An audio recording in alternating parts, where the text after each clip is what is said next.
जो सबसे पीछे की रो में माँ अभी बैठे हैं, सज्जन आगे बैठे, माँ आप बीच में बैठिए।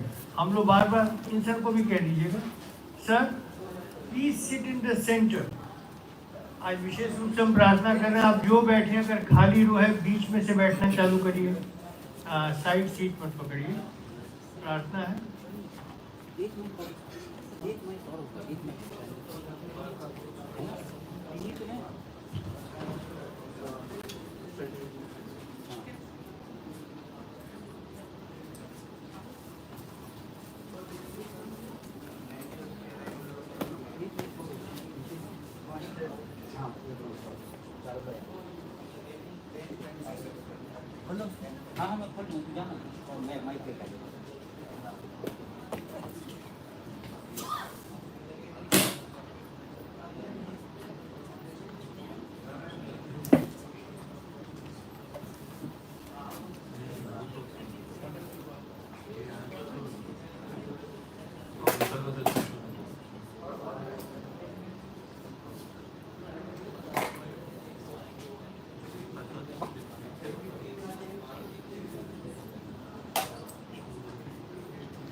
आपको एक खाली रो अगर पहले ऑक्यूपाई कर रहे हैं, बीच में से बैठना चालू कीजिए ताकि बाद में जो आए वो साइड वाले सीट्स पे बैठ सके।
May I request all of you to kindly switch off your mobile phones or at least put them in complete silence.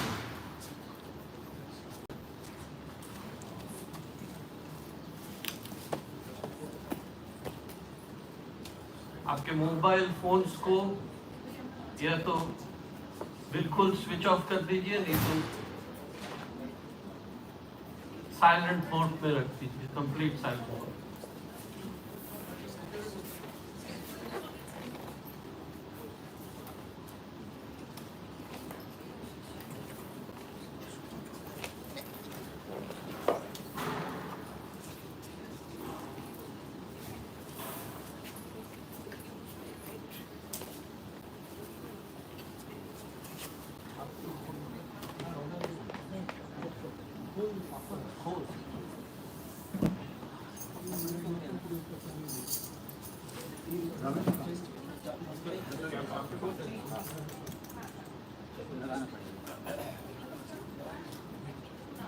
दस पे महाराज जी को बुलाना है रूम से।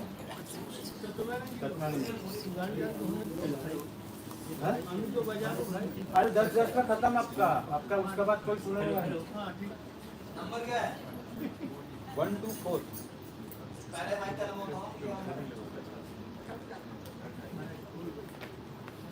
उधर इधर पहले आप सब बैठ जाइए, kindly take your seat, we are about to start.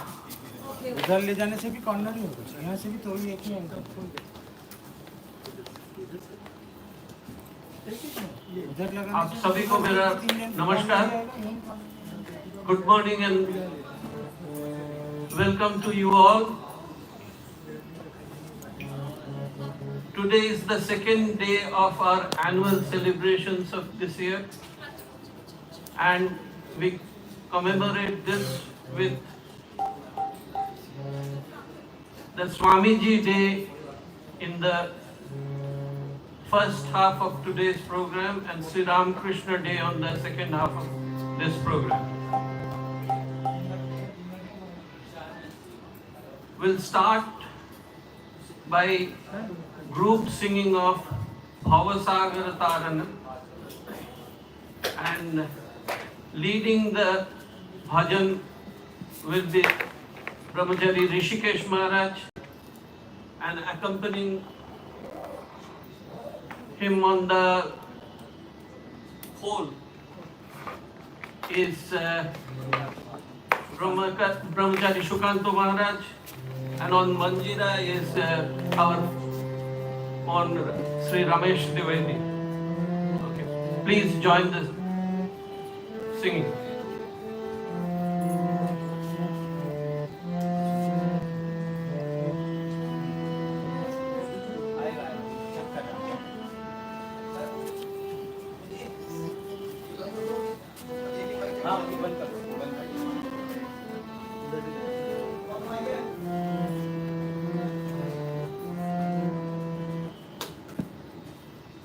One more time, I request all of you to kindly switch off your mobile phones.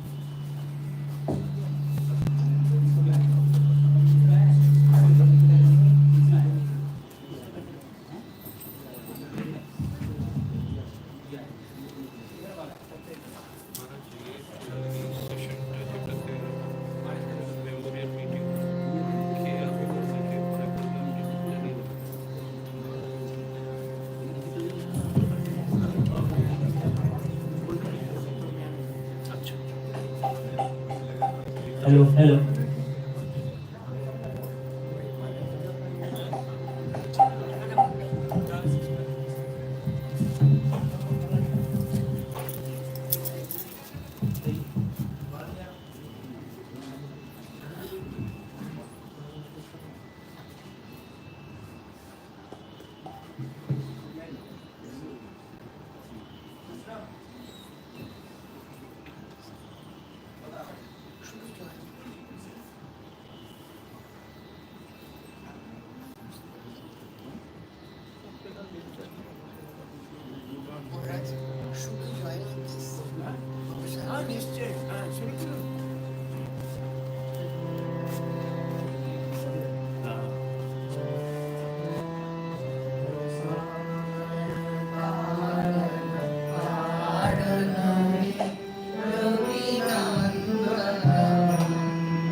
गुरुदेव दया करो दीन जने गुरुदेव दया करो दीन जने गुरुदेव दया करो दीन जने मनवारण शासन अंकुश है नर प्राण करे हरिचाक्षुष है गुणगान परायण देव गणे गुणगान परायण देव गणे गुरुदेव दया करो दीन जने गुरुदेव दया करो दीन जने गुरुदेव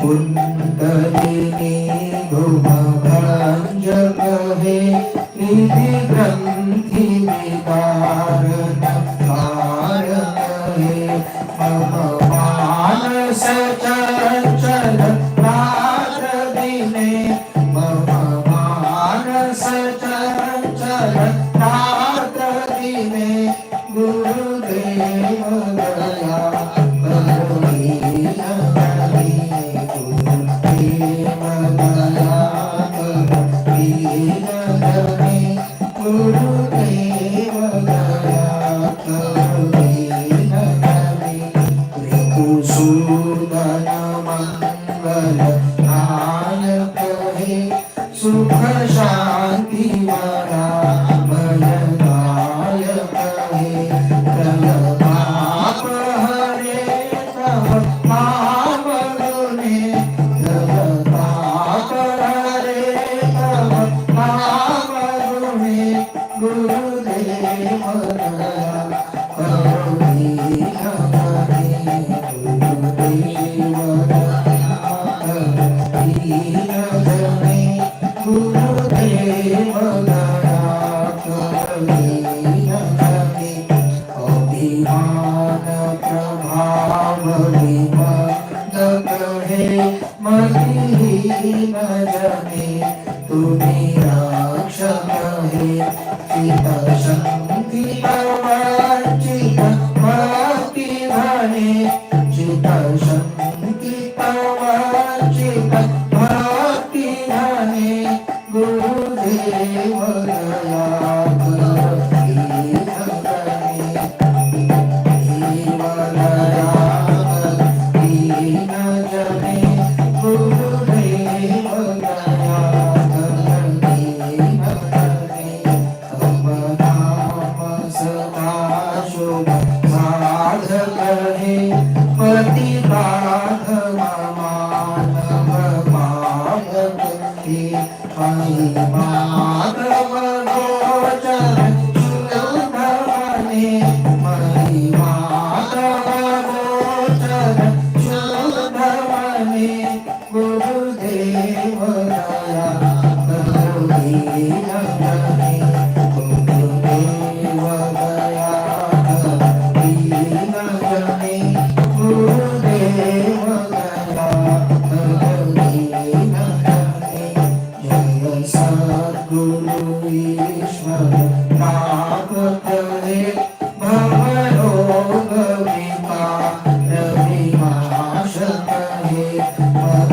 चैन रहे तब श्री चरणे मन चैन रहे तब श्री चरणे गुरुदेव दया करो दीन जने गुरुदेव दया करो दीन जने गुरुदेव दया करो दीन जने गुरुदेव दया करो दीन जने गुरुदेव दया करो दीन जने गुरुदेव दया करो दीन जने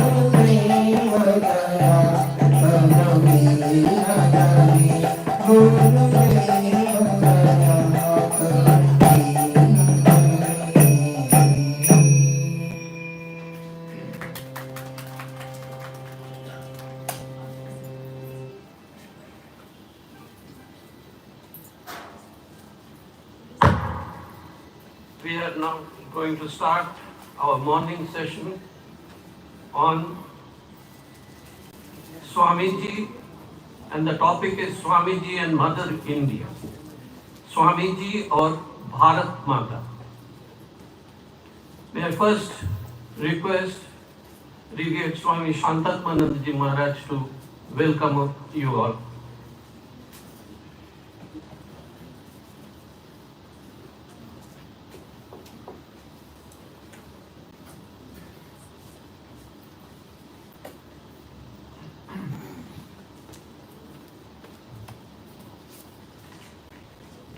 ओम स्थापकाय च धर्मस्य सर्वधर्मस्वरूपिणे अवतार वरिष्ठाय रामकृष्णाय ते नमः।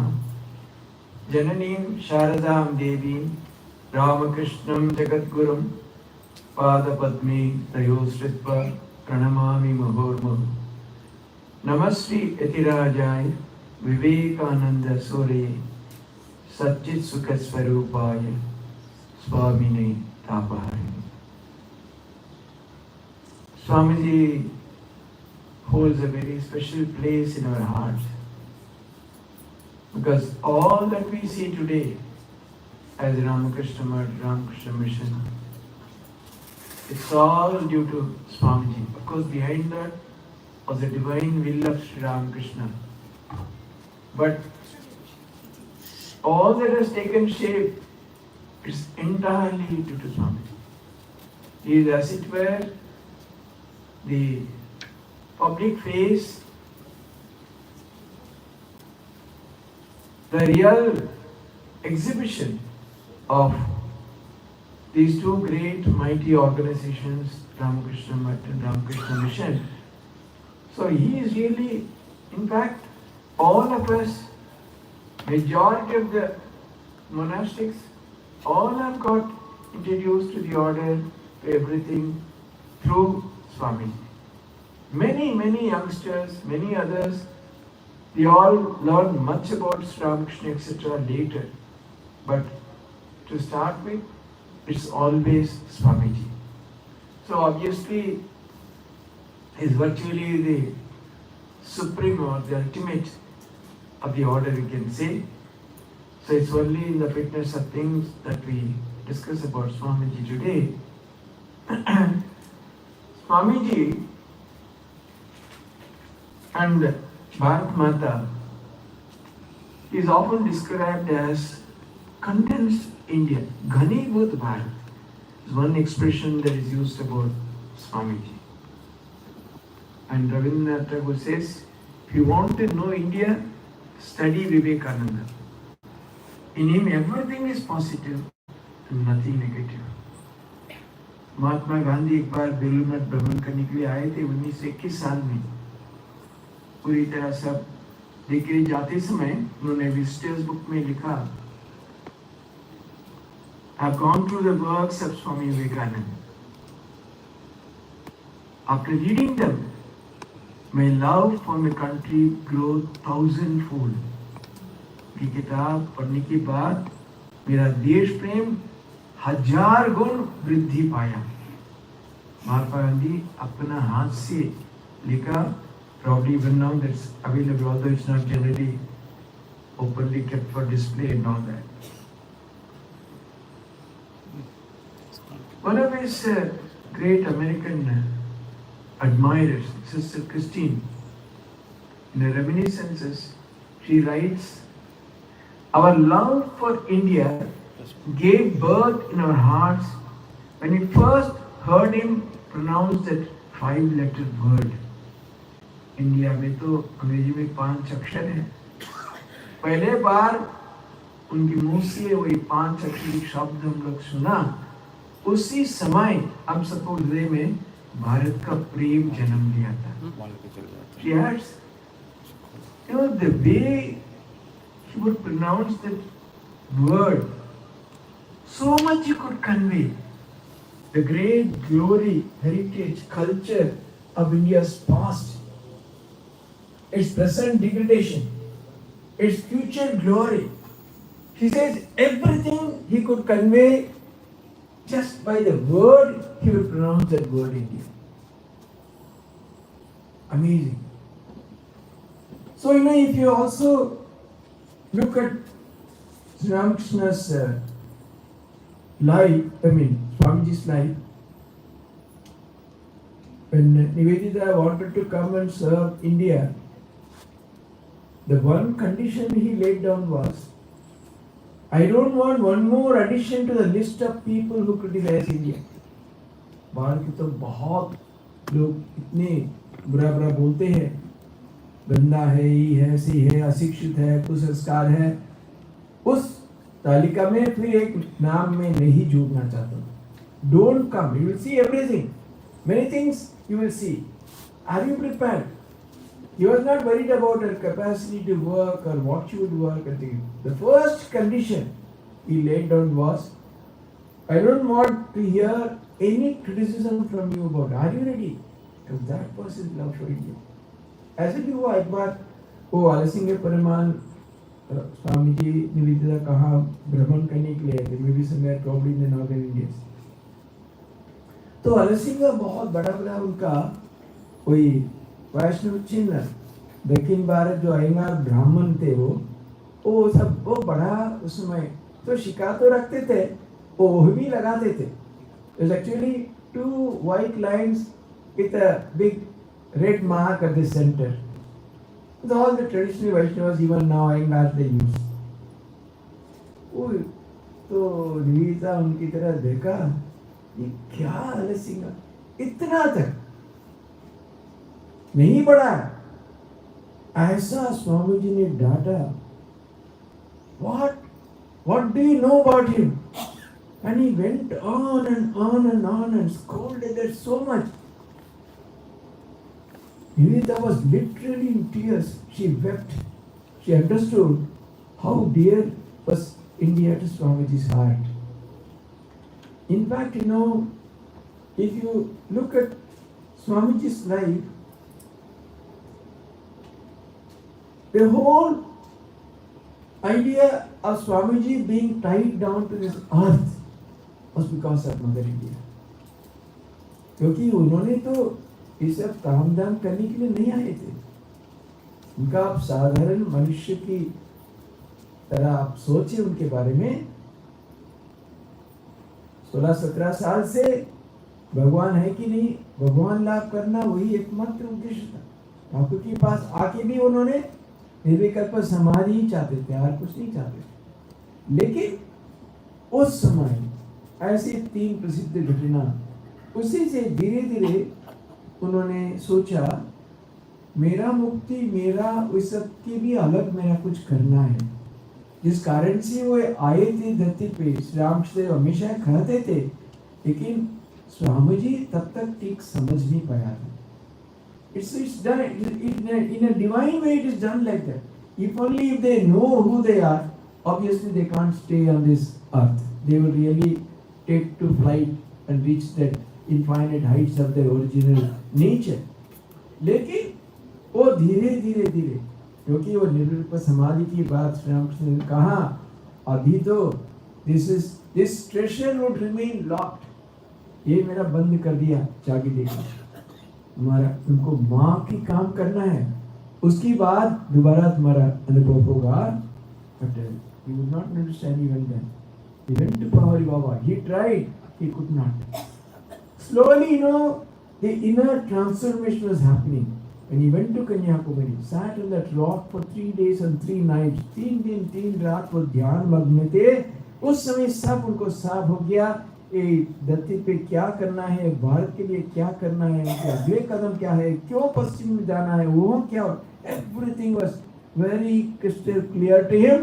उसी से उनका, इसीलिए आप देखेंगे अमेरिका जाने तक और बाकी जीवन, you see clearly a different kind of Swami. Previously was every now and then you would immerse in that kind of transcendence.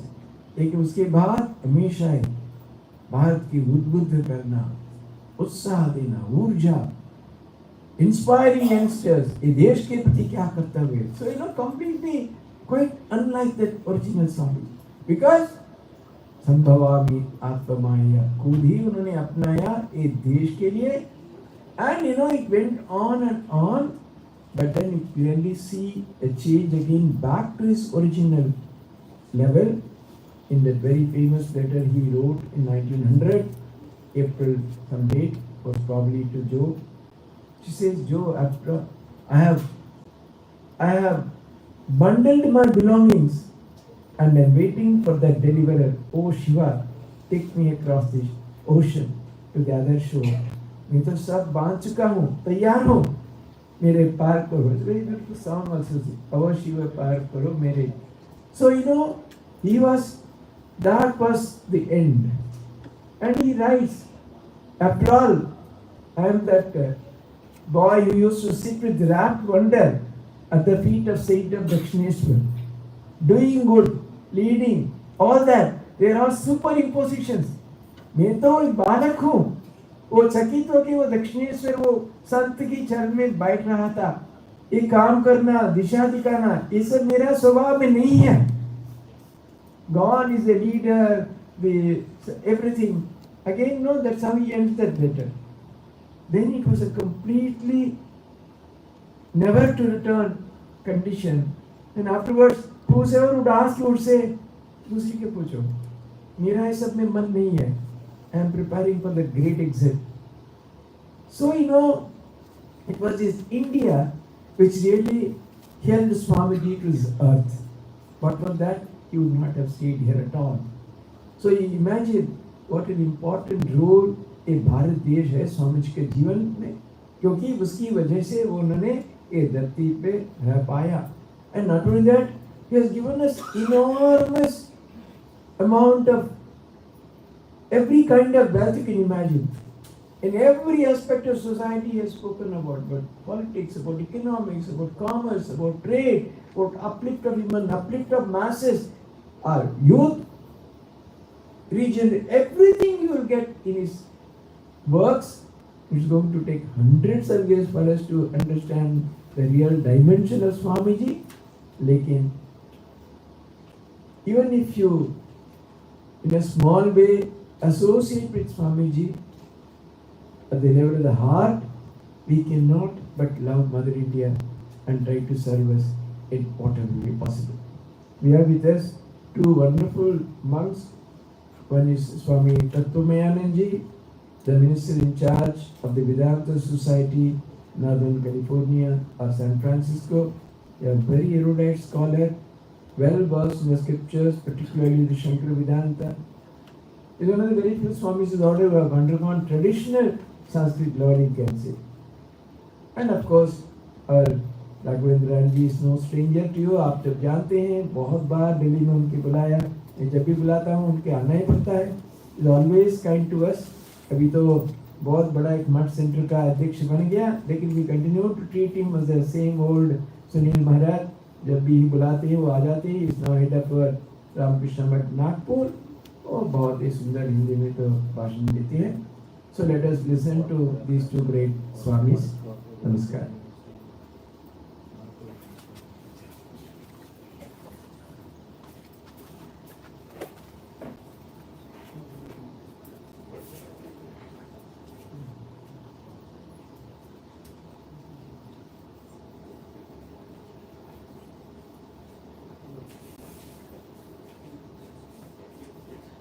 Thank you, Maharaj, for such a moving introduction to Swamiji.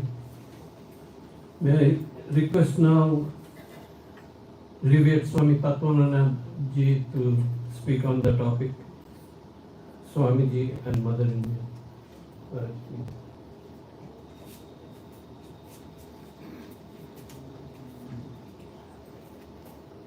योन्दत्प्रविश्यमवाचमिमां प्रसुप्तां सञ्जीवयति अखिलशक्तिधरस्वधाम्ना अन्यांश्च हस्तचरणश्रवणप्रदायिनीं तानां नमो भगवते पुरुषाय. ॐ नमः श्रीगिरिराजाय विवेकानन्दसूर्य सच्चित्सुखस्वरूपाय स्वामी गीतापदाय. My pronouns to Swami Shantatmanji Maharaj, and my namaskar to Raghavendranandaji and his friends and well-wishers and devotees of this Gurugram Vedanta Center. Whenever I am asked to speak about Swami Vivekananda, not only on a formal platform but even in informal conversations, sometimes I narrate the story of how I happened to know about Swami Vivekananda when I was a very small student in a lower primary school. One of the most colorful, well-known, let's say the Hindu equivalent of a great evangelist, a great monk, not belonging to our order, but another monastic order, very great, well-known monk. He was one day addressing the students in the school as part of a prize distribution ceremony. Now, it so happened that we were celebrating Swami Vivekananda's birthday, and I was a student of maybe the 6th class or 7th class, so quite long ago. So he was narrating, in fact, something that will link Swami Vivekananda to India. He was, in his own very colorful, dramatic way, telling of the story. An old woman had just died, and she had many children who were taking her to the cremation ground. And it so happened that one of them, the eldest son, came forward and told others, well, if she is not dead, I will show you. And he came forward and shook that old lady's body, which was presumed to be dead, gave it a shake or two, and immediately that old lady woke up. She came back to life. And that great Swami went on saying that old lady was Mother India and the eldest son was Vivekananda. So now, if you don't mind my telling, it was the great Swami Chinmayananda who happened to visit the small school where I was a student studying for the 6th grade. That's how I came to know Vivekananda for the first time when I was very, very young. Now, I am coming from the Silicon Valley. Frequently we discuss this in our informal conversations. Indians who came to Silicon Valley or maybe in the United States from the early part of 1960s, or even earlier, right up to the beginning of 1980s, and the Indians who came from 1995 onwards, roughly speaking, for the last nearly 25 years. There's a great difference in the mindset and the attitude of Indians who started coming from 1995 onwards and still coming, and those who came earlier. Those who came in the late 1960s and early 70s came at a time when India was dabbling with the socialism and all those political viruses. In my own language, India was economically poor, militarily humiliated after the Chinese war, no foreign direct investment, rationing, poverty, was before the Green Revolution and the White Revolution started. And Indians were coming today. They walk with a sense of pride. If you ever happen to talk to Indians who are coming right now, they're very proud. India started moving forward. One important difference is those Indians who are coming mostly in the Silicon Valley, the center of it, where all the IT companies are located. 400,000 of them, in fact, IT professionals. Now, they are very proud of India. And many of them have read Vivekananda's complete works. Not only those who are coming from IITs, Indian Management Institutes, but many others. Another interesting thing, a professor whom we happened to invite for one of our very important sessions in our Ulima retreats, a 2,300 acres of retreat we have in San Francisco. In fact, I had the good privilege to invite Swami Tattwamayanandaji to one of those functions there. Now, one very learned professor, he narrated a very interesting incident, and that is something to do with India of our times and the mindset of Indians. He used to tell me that he was teaching in the University of Berkeley campus. Now, he used to ask these Indians who are coming from India, have you read Vivekananda? Have you read Bhagavad Gita? Do you know anything about yoga? And very often, unfortunately, still many of them are totally unfamiliar. People coming from GT Road near Belur have not gone to Belur. People coming from Kerala had not known about Shankaracharya, had not a name. Those who are coming from Chennai had not heard of Ramana monks. And those who are coming from the IT centers in northern states, many of them, not all, quite a few of them are not read anything Tulsidas, Siddhanta, Jayamanas, or anything. And he used to tell them, you should be ashamed of yourself. If you ever think that coming to America without knowing anything about your own motherland and trying to be more American than Americans, trying to act as if you are the nephews or distant cousins of Washington, Americans will spit on you. Americans won't respect you if you don't have respect for your own tradition. America was built on the foundation of self-respect. Italians came, they brought their music, their pizza. The French came, they brought their music and also the cuisine. The British came, they brought their great diplomatic tradition.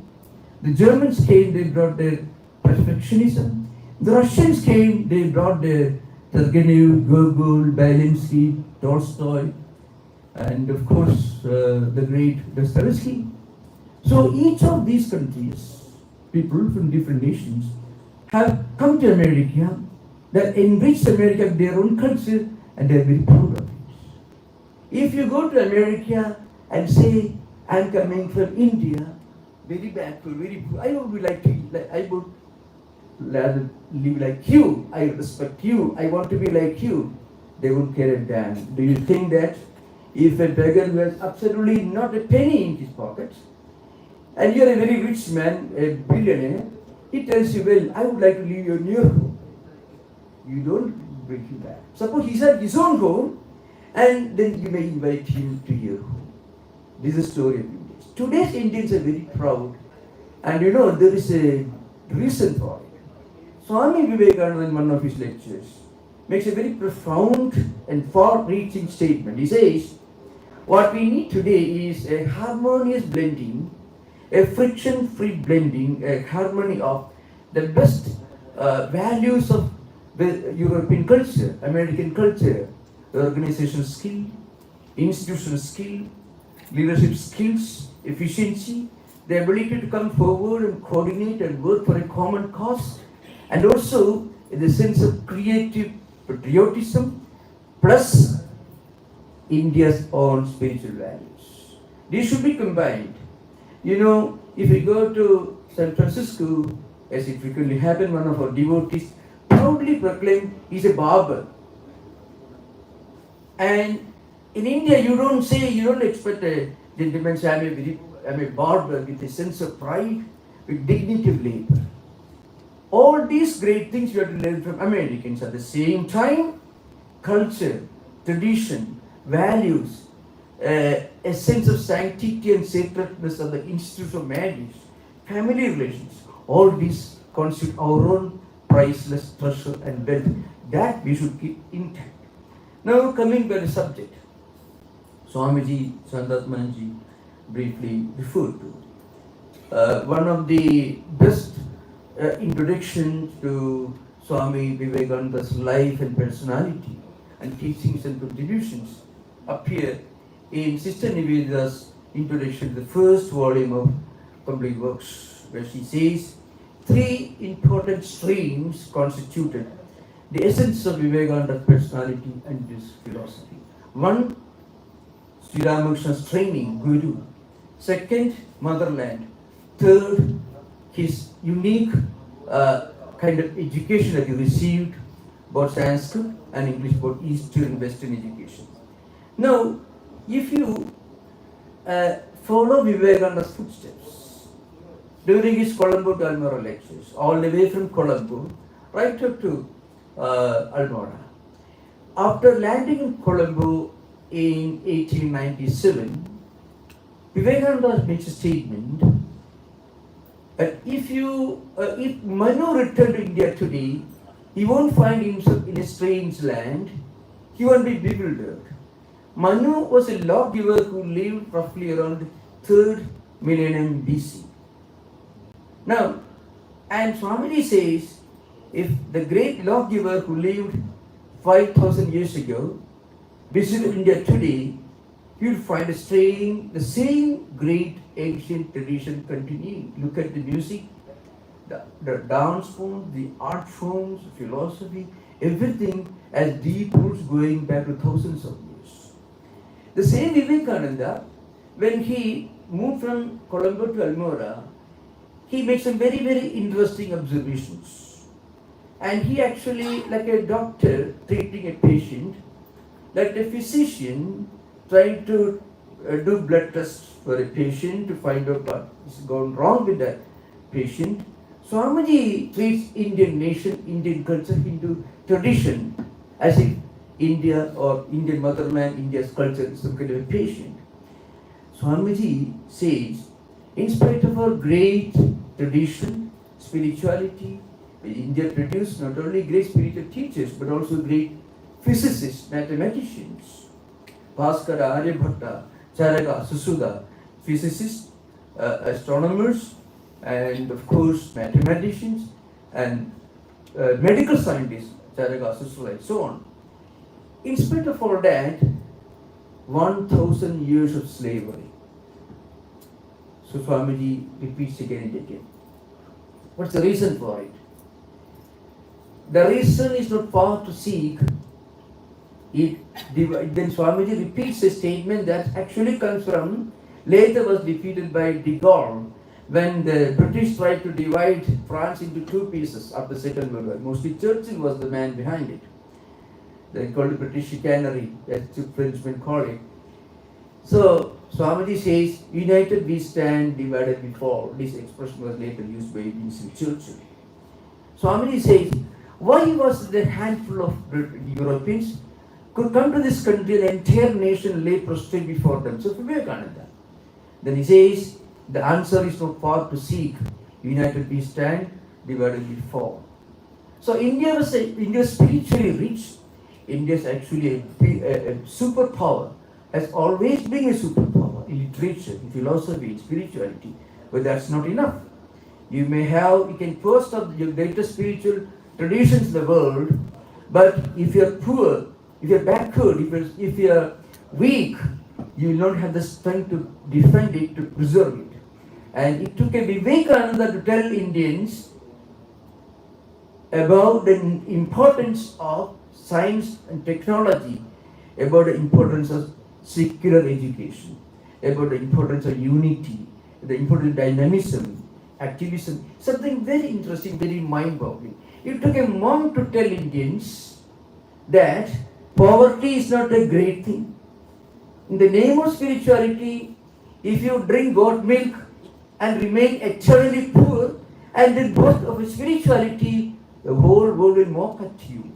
It has been doing, unfortunately, till almost 1970s, 1960s at least. This is a fact. So Swami Vivekananda reminded Indians, you may have a great power, spiritual power, tradition, you may have produced great spiritual scientists, but unless you have unity and strength, you won't survive. I tell you something very interesting. Never imagine that Indians are weak or Indians have ever been weak. 2.9 million Indians participated in the Second World War. If you go to France, Italy, Normandy, if you go to Germany, and if you go to Northern Africa, you find cemeteries, cremation grounds where tens of thousands of Indians have been killed during Second World War to defend British Empire. But their name will be always mentioned as part of British forces. The British always mention Canadians, Australians, South Africans as Canadians, South Africans and Australians, but Indian forces were always mentioned as British forces. So remember, India is the home to some of the best and most marvelous martial races in the world, but they were all fighting among themselves. Swamiji found out this truth. So you may have strength, spirituality, but unity and strength, not for killing others, not for conquering others. India had never done it, Vivekananda reminds us. But you may have a culture, a tradition, heritage. You should have a society that is strong, prosperous, advanced, and technologically well developed to defend it, to preserve it, Swamiji says. Now, one reason that Swamiji points out for this weakness and divisiveness, disunity, this mind-blowing diversity, even when it comes to some very, very important issues for the defense of the country, Swamiji points out, this is very interesting from the standpoint of Indian heritage, Indian culture. Swamiji says, we always upheld the Puranas and mythological stories, and each province has its own traditions and practices and rituals, because we give more importance to Smritis and Puranas. These are very important things to remember. One of his important repeated calls in his Colombo Dalmora lectures is, you should return to the Vedas. Many of you who are not familiar with Indian culture and tradition may not be able to understand what it implies. I'm going to tell you. In Indian tradition, we have three canonical streams, scriptural traditions. The Srutis, the Vedas, Smritis and Puranas. Srutis or Vedas, the same. And Smritis, which are books of law, so like constitutions. Manusmriti, Yajnavalkya, Parasara, Avastamba, and so on. And Puranas.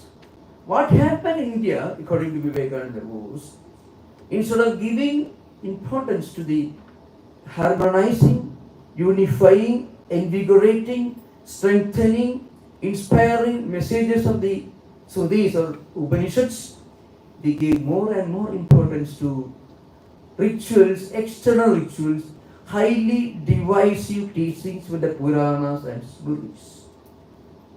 Now, Swamiji repeats again and again, this is an ancient principle that whenever there is a conflict between Srutis, the Vedas, and Smritis, we should uphold the views of Srutis of Upanishads, the same, unifying, where there is no casteism, no justification for untouchability, absolutely no mandate for any kind of diversity, harmonizing, unifying, invigorating. Actually, what Vivekananda taught and what inspired Indians was the teaching from the Upanishad, the Srutis.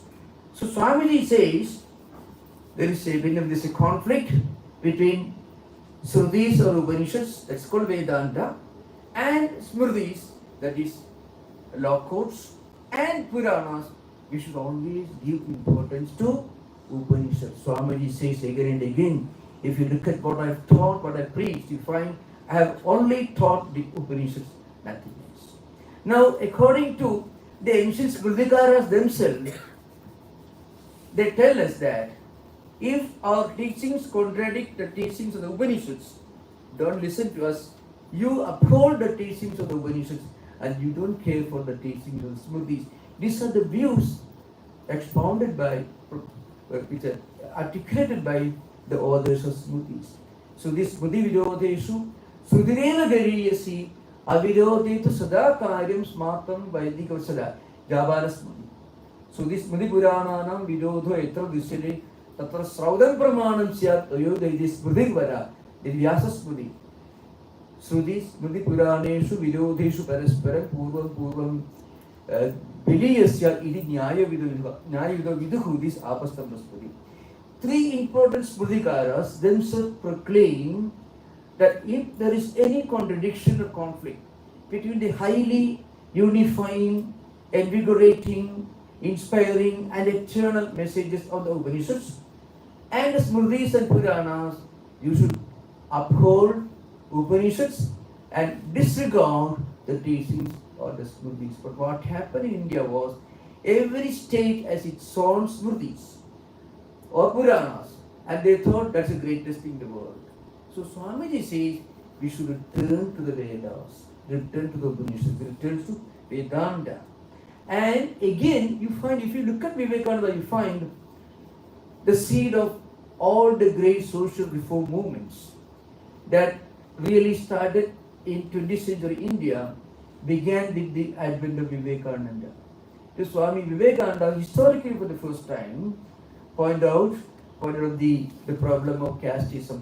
Raja Ramon Roy certainly pointed out the problem, but he focused on the removal, the banning of sati, which is the great work he did. But the fact that India will not come up, India will not become strong and prosperous, India will not become a united cultural and spiritual entity unless we get rid of all the divisive teachings of the ancient books. It took a monk to tell us that you should become a united, a strong, economically and technologically and scientifically prosperous nation. We find Vivekananda, how Vivekananda inspired Damshuji Tata to start the beginning of industry in India. How he talks about the need for technical education. Even a bicycle was not actually built in India when Vivekananda was living this world. So Swami Vivekananda actually gave a new entity and a new self-respect to the Indian nation. And at the same time, his greatness was, he was not just praising India, talking to his own people. He was also pointing out some of our problems. In fact, that's a greater contribution that Vivekananda made to India. Some of our own problems.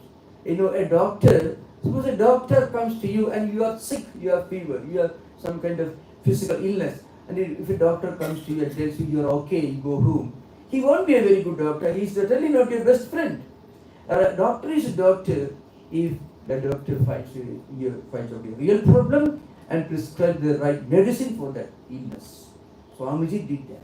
So you find Swamiji talking about the need for women's empowerment, spreading of women education, eradication of social injustices like casteism, untouchability, and many other terrible things.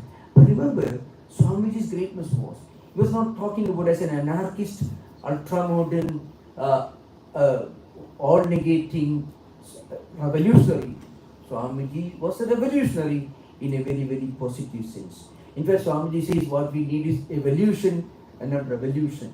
There's a statement in Vivekananda. Evolution means a change for the better. Revolution is not always a change for the better. Very often it could be a change for the worse. We can the French Revolution.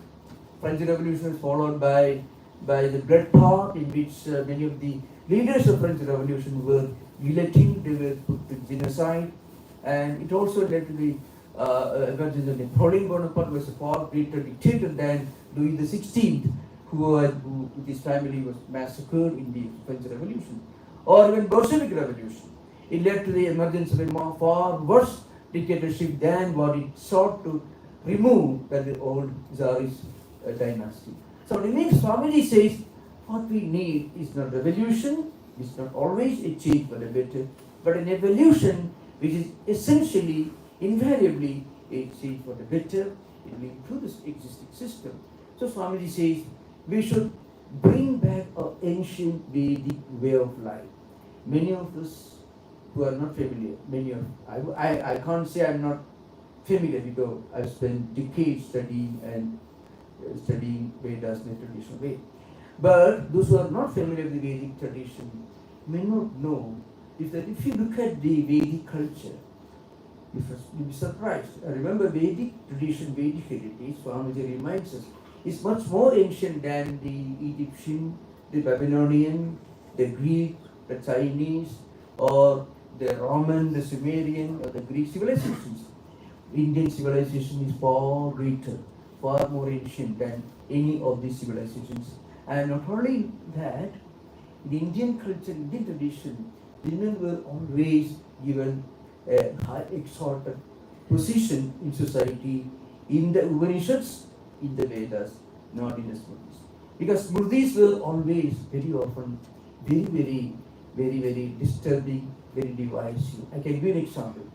Manu says, Yatra Naristu Pujinde, Tattadeva Revendicha, Etra Edastu Na Pujinde, Tatra Sarva Aphalakriya, Manu says. Wherever women are honored, respected, and are given exalted position in society, that society prospers, where everything becomes creative, positive, and protective. On the other hand, the same Manu makes a very disturbing statement.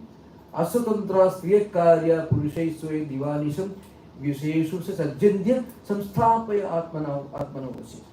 So Manu also said that women should be kept under the control of men. So Smritis are very, very divisive, very disturbing, not always uniform. Swamiji says we should not listen much to these statements. We should go back to the Vedas, the Upanishads. This is a statement that comes again and again in Vivekananda's Maharaj. It's a very, very important point. I should also remind you something interesting. Some of the greatest women philosophers of ancient literature appear in the Revered Upanishad, and also Rigveda Samhita, Gargi, Maitreyi, and so on. Some of the most profound philosophical debates took place between great philosophers and great women philosophers in the presence of kings and emperors and pandits. This is the greatness of India. Such a thing never happened in ancient Babylon, Greece, Egypt, China, or Rome. This is a very, very important point to remember.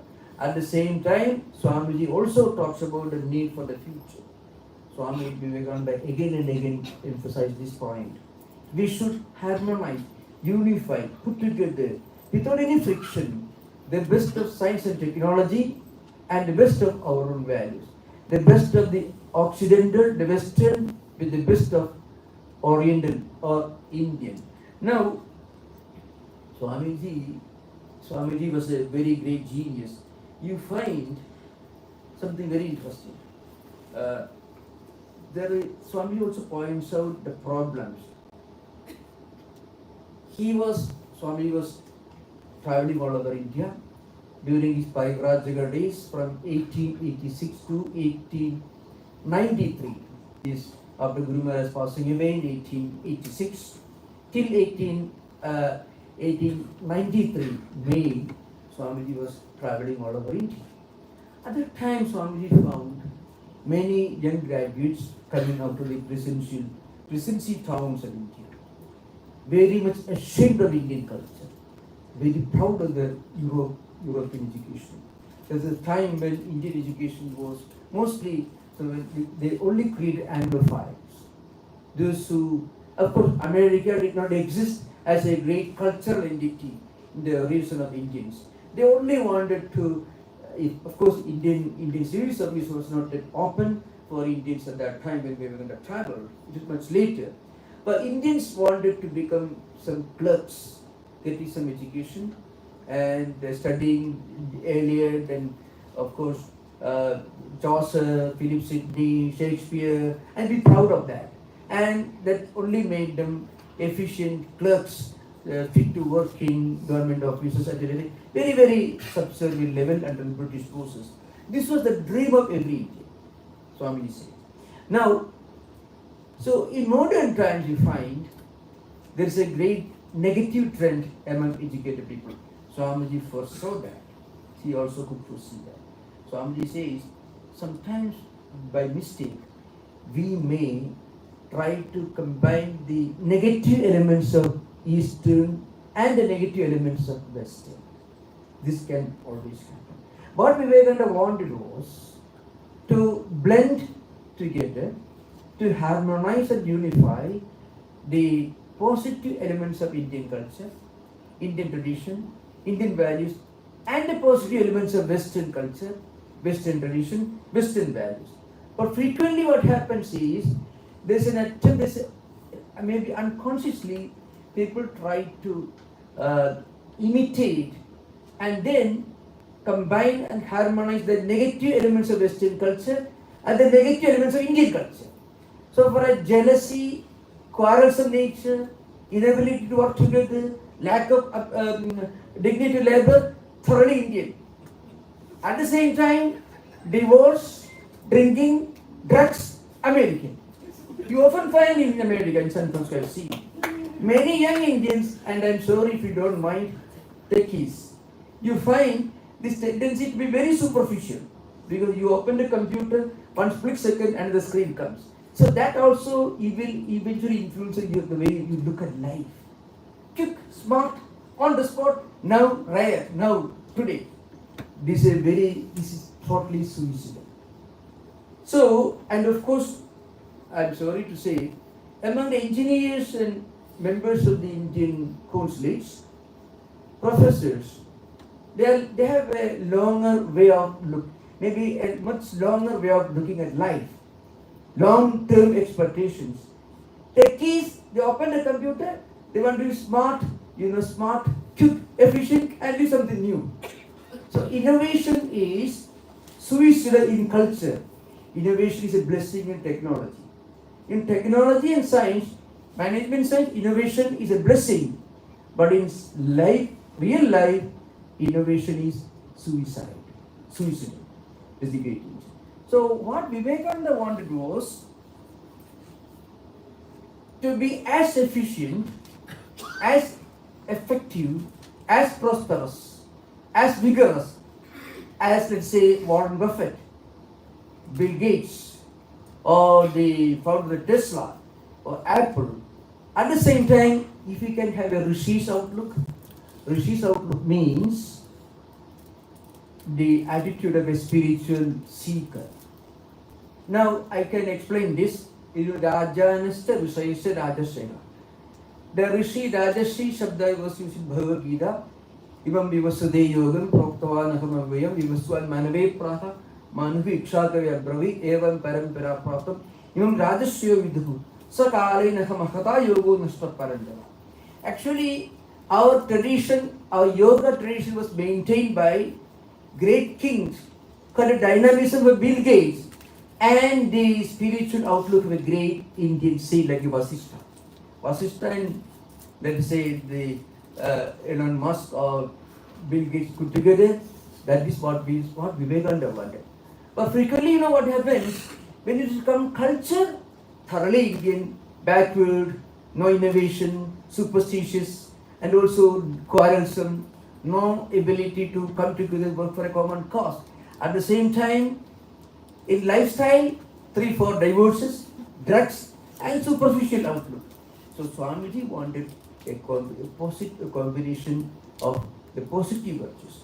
So what we need today, according to Vedanta, is a harmonious, friction-free blending or combination of the best of Eastern, the best of Modern, best of Indian and best of, not American necessarily, because maybe Japanese are much more modern than American in fact. So in a way, let's say modern, that may be better look, not necessarily Western. So, and then Swamiji says, this alone can preserve our culture. In the Rishitvam idea, there is a great relevance. Shankarananda Saraswati, who wrote a small tiga on the Bhagavad Gita following Shankaracharya's bhasha, he says, Rishitvam Aishwarya Sambhati, Rajitvam Aishwarya Sambhati, Rishitvam Tasyaha Sukshmartha Darsana Kshamatvam. Rishitvam Tasyaha Sukshmartha Darsana Kshamatvam. The ability to see beyond power, wealth, and dynamism. That is Rishitvam, spiritual far-sightedness. Rajitvam Aishwarya Sambhati. Rajitvam means you are a king. You are vigorous, you are efficient, you are dynamic, like a big CEO, big company. At the same time, you should know where wealth stops, where prosperity stops, where you have to think beyond prosperity. And that comes from Indian culture and tradition. If we can have a nation, this is Swamiji's dream, the dream of Swami Vivekananda's dreams, India Vivekananda's expectations and dreams, that is, an India that is strong, economically, scientifically, technologically advanced, people who are proud of their roots, their culture, their tradition, and at the same time capable of imbibing the best of all other traditions and culture. It's very important. If we are not aware of the strong points of our own tradition, then we have a tendency to imitate the negative elements of other cultures. If you are proud of our own culture, well, I have an ancient culture, a tradition, a spiritual cultural inheritance. It belongs to me, it's part of my heritage, it's mine. So I am not a beggar. See, if you have $1 billion in the bank, still if you are not aware of it, you may stand in the middle of a street corner and ask for $1. If you are not aware of your own wealth, suppose your father had put $1 billion in your name in the bank, but you are not aware of it. There are some psychological problems and we may forget. And we assume we are a beggar, we are nothing. Then we think we are very weak, we are worthless, we'll be begging, we'll be imitating negative things from others.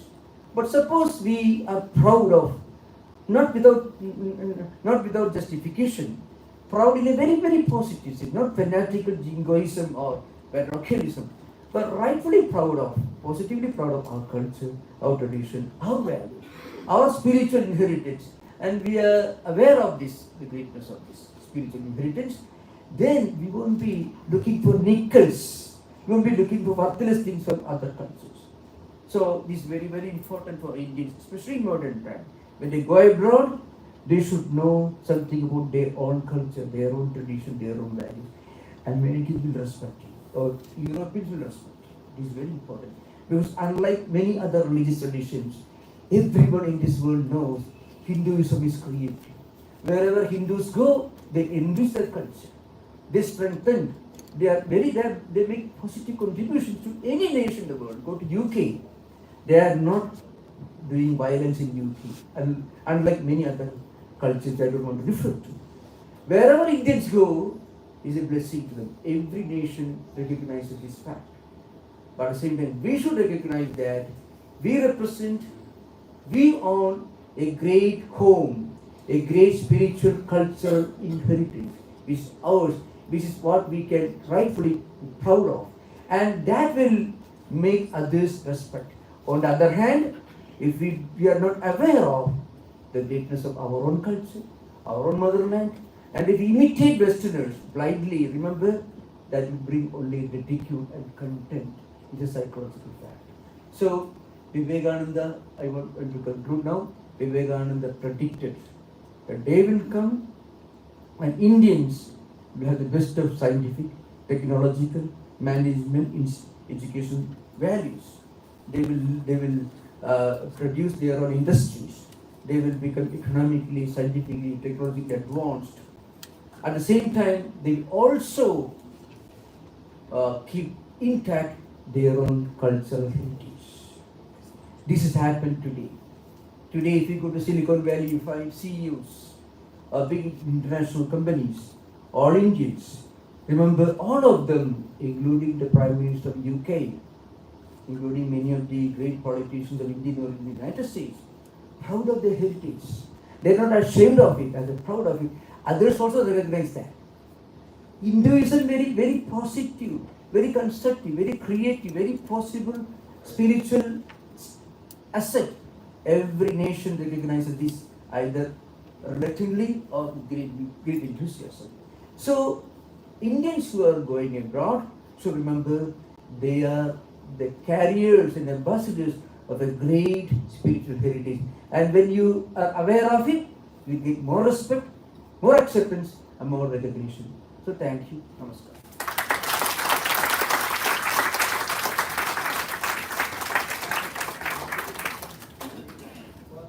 Thank you, Maharaj, for such a profound and vivid description of what Swamiji meant for India. मैं अब पूज्य स्वामी राघवेंद्रानंद जी से अनुरोध करता हूँ कि वो हिंदी में आपको संबोधित करें.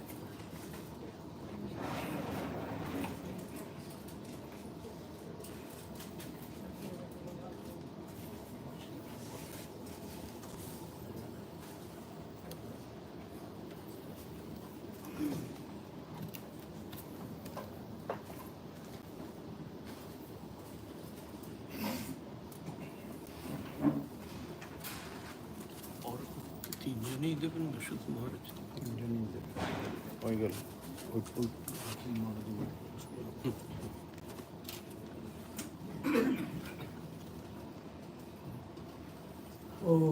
सर्वे भवन्तु सुखिनः, सर्वे सन्तु निरामया, सर्वे भद्राणि पश्यन्तु, मा कश्चित् दुःखभाग् भवेत्। असतो मा सद्गमय, तमसो मा ज्योतिर्गमय, मृत्योर्मा अमृतं गमय।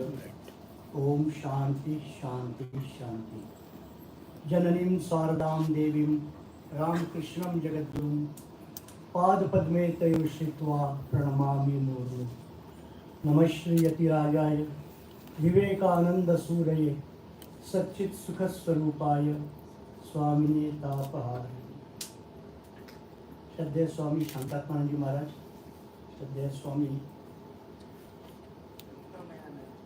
तत्वमयानंद जी महाराज, श्री रामकृष्ण भक्तवृंद, माताओं और बंधु, अभी आपने स्वामी तत्वमयानंद जी का जो स्वामी विवेकानंद जी को लेकर एक प्रवचन व्याख्यान सुना, इसमें उन्होंने आपको सब अमेरिकन डिशेज सर्व की। वो सब आपको उन्होंने पिज़्ज़ा खिलाया, मोमोज खिलाया, और फिर वो और क्या क्या होता है वो सब, कौन सा वो डोनाल्ड क्या बोलते हैं, मैकडोनाल्ड के सब आइटम्स, वो उस टाइप का सब विवेकानंद खिलाया उन्होंने। अब आपको हम बाजरा की रोटी, ज्वार की रोटी, पालक की सब्जी, अब ये सब हम आपको खिलाने वाले हैं। तो अब आपको हम पूरा हिंदुस्तानी करने वाले हैं। अभी तक आप कहाँ कभी उधर सिलिकॉन वैली में जाते थे, कभी न्यूयॉर्क में रहते थे, कभी पेरिस जाते थे। अभी आपको भारत की छोटी छोटी गलियों में घूमना पड़ेगा। सबसे पहले हम आपको वाराणसी की गली में ले चलते हैं, हाँ, जिसको बोलते हैं नक्शा वाराणसी। ये नक्शा वाराणसी में 1902 में एक बहुत बड़ी चीज हुई थी, एक बहुत बड़ी घटना जो हमारे रामकृष्ण मिशन के लिए बहुत इम्पोर्टेंट, महत्वपूर्ण है। और आज का विषय जो हमारा है कि स्वामी विवेकानंद, 1902 4 जुलाई विवेकानंद जी ने जिस दिन शरीर छोड़ा, उसके दूसरे दिन वहाँ पर वाराणसी में नक्शा में, जहाँ इसको हम अद्वैत आश्रम कहते हैं, वहाँ स्वामी शिवानंद जी थे। स्वामी शिवानंद जी को विवेकानंद जी ने 500 रुपया देकर भेजा था वाराणसी में, और कहा था जाओ वहाँ एक सेंटर शुरू करो। और ये 500 रुपया स्वामी जी को ढींगा के महाराज ने दिया था, जो वहाँ पर क्षेत्र संन्यास लेकर तपस्या कर रहे थे। महापुरुष महाराज ने कुछ नहीं कहा, आप पैसा लेकर वाराणसी में आ गए। एक किराए का मकान लिया, वो अद्वैत आश्रम के जो भी आश्रम है वो किराए से पहले लिया गया था। और जब 4 महीना बाद में उनको वायर आया कि विवेकानंद जी महासमाधि ले ली विवेकानंद जी ने, तो बहुत दुख हुआ। आखिरी समय पे बेलूर मठ में नहीं रह सके, इसलिए विवेकानंद जी के साथ। लेकिन उन्होंने क्या किया, उन्होंने अपने साथ एक स्वामी जी का फोटो लाया था।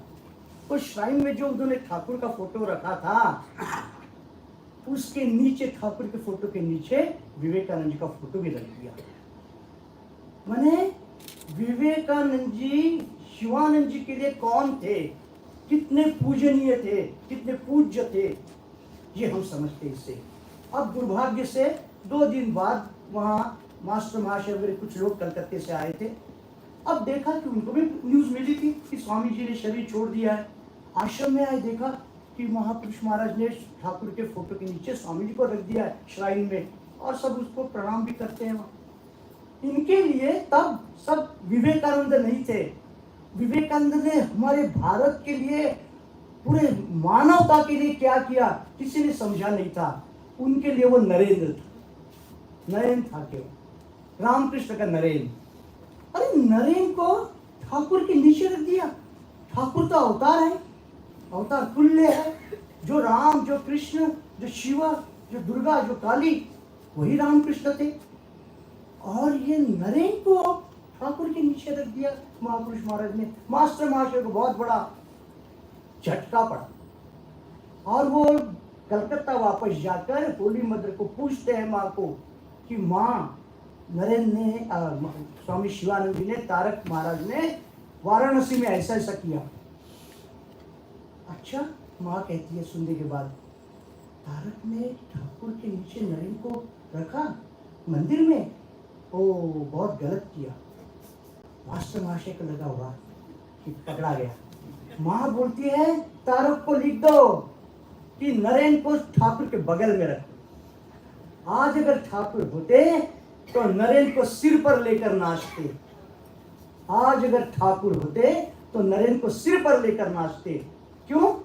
माँ को मालूम था नरेंद्र ने क्या किया है, नरेंद्र कौन था। अभी जो महाराज ने बताया ना, जो बातें बताई, स्वामी जी ने ये सब समझ लिया था, देख लिया था।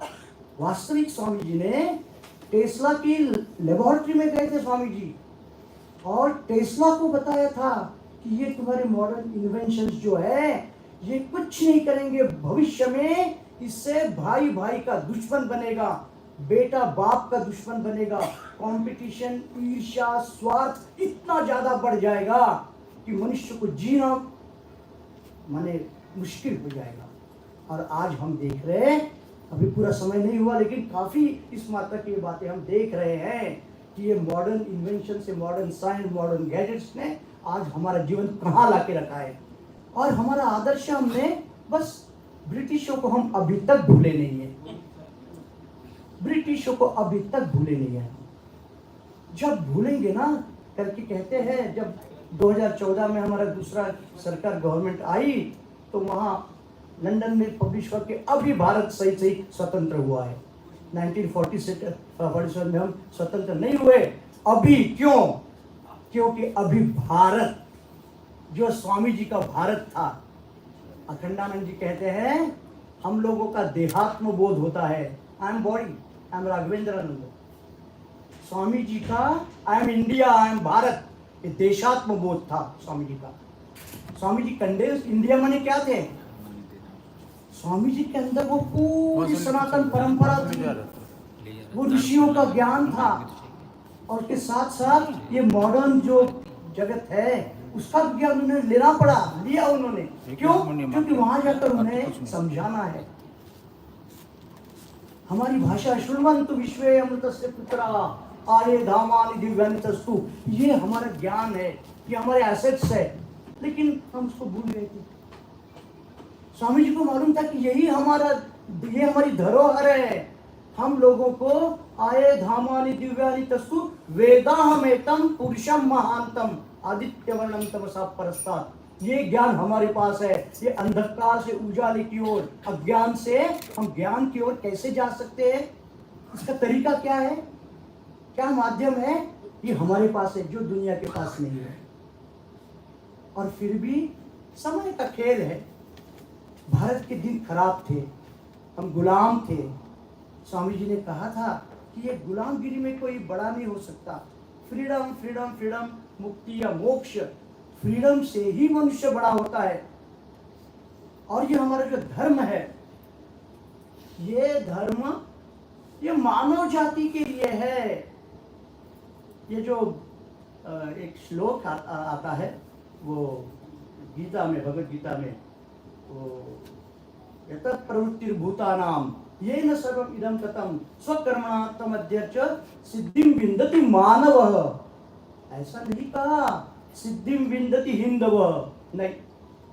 कोई भी मनुष्य यत प्रवृत्तिर्भूतानाम येन सर्वम इदं ततं, कोई इसकी बात नहीं करता।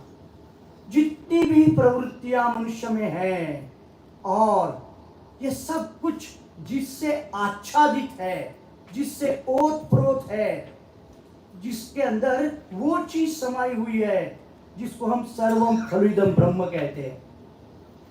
सर्वम खलुइदम ब्रह्म, वो एक तत्व जिसके ऊपर ये सब दुनिया का नजारा हम देख रहे हैं। बड़े बड़े देश आए गए, आएंगे जाएंगे, कितने बड़े लोग हुए, हो रहे हैं, होंगे भविष्य में, लेकिन ये सब एक पासिंग फिनोमिना, जाने वाला खेल है। परमानेंसी कुछ नहीं है जिसको हमारे यहाँ शाश्वत कहते हैं।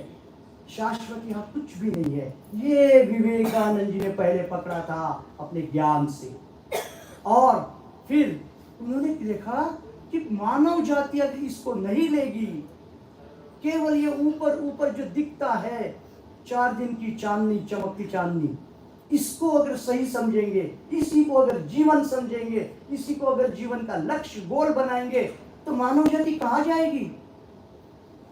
केवल आपस में टकरा कर तुम्हारे भी ये मिसाइल्स, हमारे मिसाइल्स, तुम्हारे बैलिस्टिक मिसाइल्स तुम चलाओगे, हमारे हम चलाएंगे, तुम भी मरोगे, हम भी मरेंगे, कुछ नहीं रहेगा।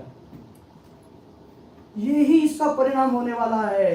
अगर केवल हम आत्मज्ञान, ब्रह्म ज्ञान, या हमारे भारत की संस्कृति जो सिखाती है मनुष्य बनने की कला, और स्वामी जी कहते हैं मनुष्य बनने की कला देखनी है, श्री रामकृष्ण के पास जाओ, जिसको ठीक ठीक अपना नाम भी नहीं लिखना आता था।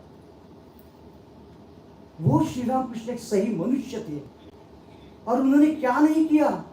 पार्लियामेंट ऑफ रिलीजन्स पे स्वामी जी बोलते हैं, मैं एक ऐसे आदमी के पास रहा हूं जिसका जीवन ही पार्लियामेंट ऑफ रिलीजन्स थी। विवेकानंद जी का ग्राउंडिंग जो हुआ था ना, उन्होंने विश्वनाथ बाबू के पुत्र होकर जन्म जरूर लिया, एक अच्छे खानदान में उनका जन्म हुआ, क्यों? आवश्यक था। फिर एट द एज ऑफ 22 या 24 उन्होंने देखा विश्वनाथ बाबू चले गए, और विश्वनाथ बाबू जाने के बाद में उन्होंने पॉवर्टी देखी, गरीबी देखी, 2-2 दिन भूखा रहना पड़ा उनको। लेकिन उस समय उन्हें समझा कि गरीबी में जब मनुष्य अंतर्मुख होता है, अंदर जाता है, जब मनुष्य की भूख लगती है, खाने को नहीं मिलता, उस समय जो उसे वेदना और जो एक समझ आती है ना, वो भरे पेट में कभी नहीं आ सकती। हमारे नागपुर के महाराज हमेशा बोलते थे एक बात क्लास में, कि जो स्पिरिचुअल लाइफ है, जो आध्यात्मिक जीवन है, ये अभावे फले, अभाव में आध्यात्मिकता फलती है। श्री रामकृष्ण देव जब दक्षिणेश्वर में रहते थे, आज श्री रामकृष्ण देव पूरे विश्व के लिए एक अलंकार हो गए हैं, एक ऑर्नामेंट हो गए हैं। लेकिन कैसे रहे वो, कैसा जीवन था। माँ शारदा को दक्षिणेश्वर पहुंचने के लिए 3 दिन चलना पड़ा था, 100 किलोमीटर्स, और आज 1 घंटे में हम 120-140 की स्पीड से कलकत्ता से जरावड़ी पहुंच जाते हैं। लेकिन क्या ये सब करके भी ये जो फटाफट सब मिल रहा है, जो कुछ मिल रहा है, इससे हम ठाकुर के आधा 20% भी कुछ मिला सकते हैं। जो ज्ञान ठाकुर के पास था, जो माँ के पास जो एक जीवन जीने का एक खजाना था, माँ जिस प्रकार जी एक नारी होके, क्या आज भारत में, क्या विश्व में कोई 1/10 भी माँ का जीवन जी के दिखा सकता है? नहीं दिखा सकता। माँ ने बहुत पहले ही भविष्य के लिए कैसा होना चाहिए दिखा दिया है, और वो भविष्य अभी तक आया नहीं है। स्वामी जी ये जानते थे, स्वामी जी ने देखा था कि ये भारत को कौन सी दिशा में प्रगति करनी है। हमेशा उन्होंने भारत की नारी के लिए क्या कहा, तुम्हारा आदर्श है सीता, सावित्री, मैत्रेयी, गार्गी,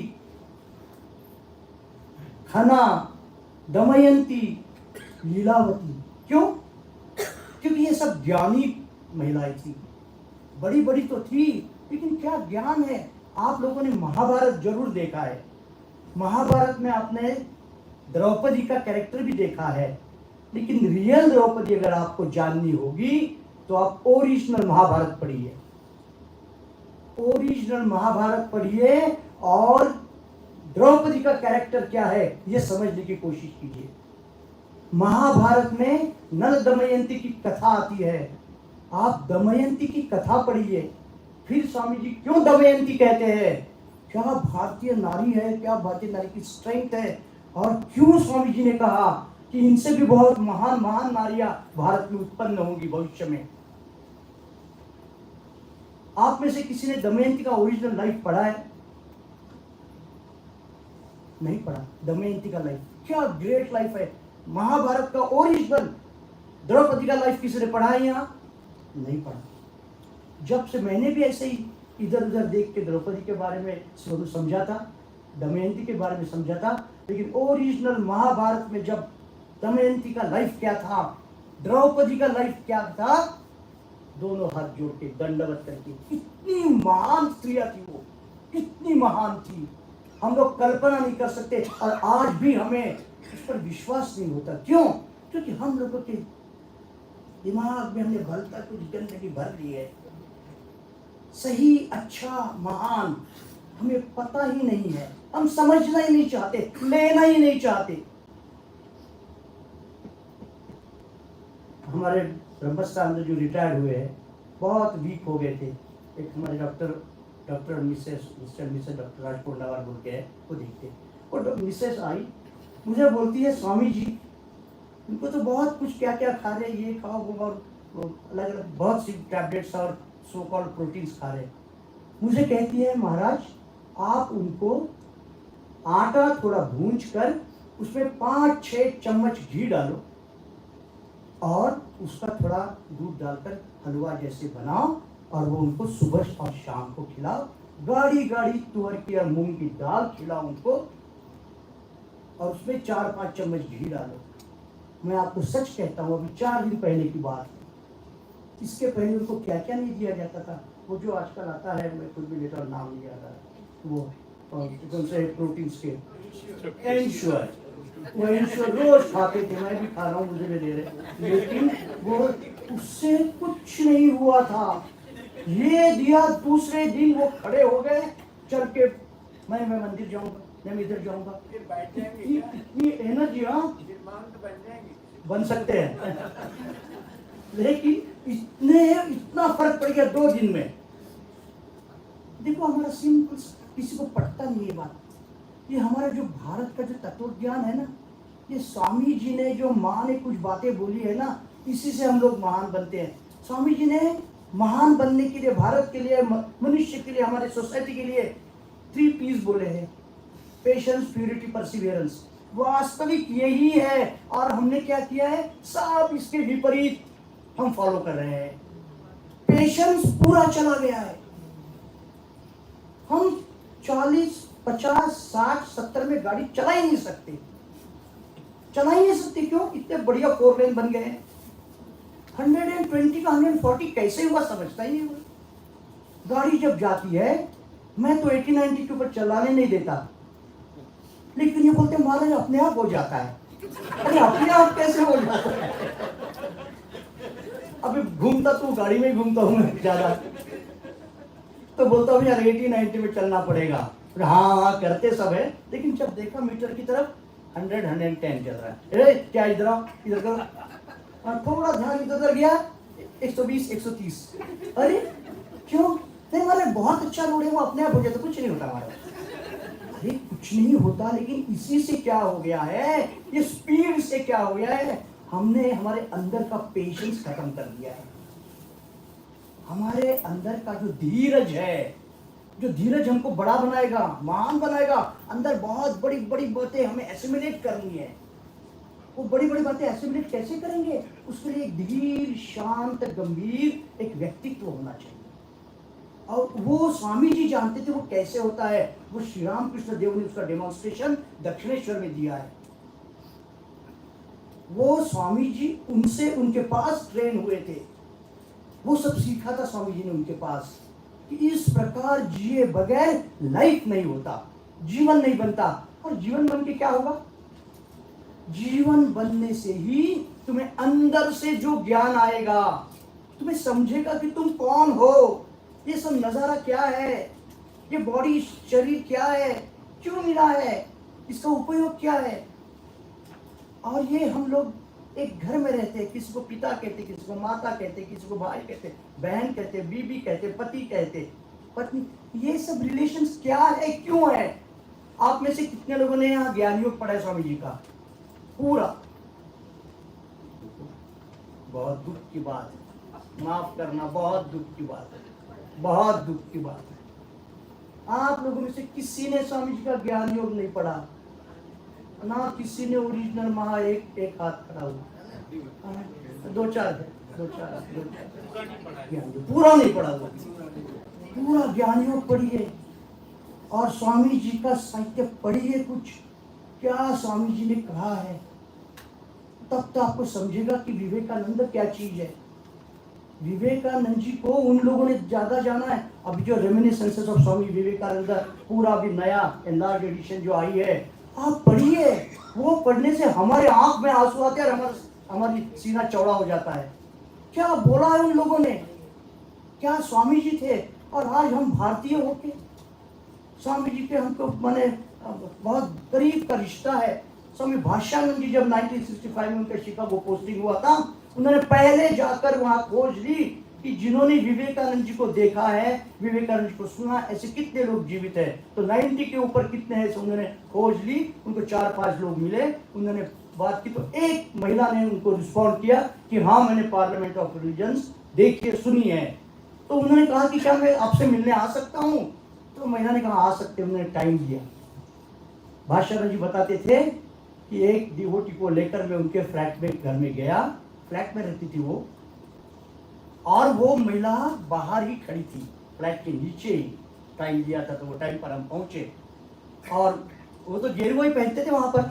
तो गेरुआ में देखकर उन्होंने कहा कि आप ही स्वामी जी के भाई हैं, are you brother of Swami Vivekananda. तो ही sir yes madam, yes mother. तो फिर उन्होंने उनको अपने घर ले गए। वो कुछ सेकंड थर्ड फ्लोर भी कहीं रहती थी, लिफ्ट से उनको ऊपर ले गए। और ऊपर जाने के बाद देखा पहले ही कमरे में बहुत बड़ा स्वामी जी का शिकागो पोस्टर का बहुत बड़ा पोस्टर लगा था। फिर उससे पूरा अपना कमरे घर दिख घुमाया, वहां देखा प्रत्येक रूम में स्वामी जी का एक एक पोस्टर लगा, एक एक पिक्चर लगा बड़ा, प्रत्येक इसमें प्रत्येक रूम में। उस भाषानंद जी ने पूछा कि mother what is that you have put Swami ji's picture on the wall in every room.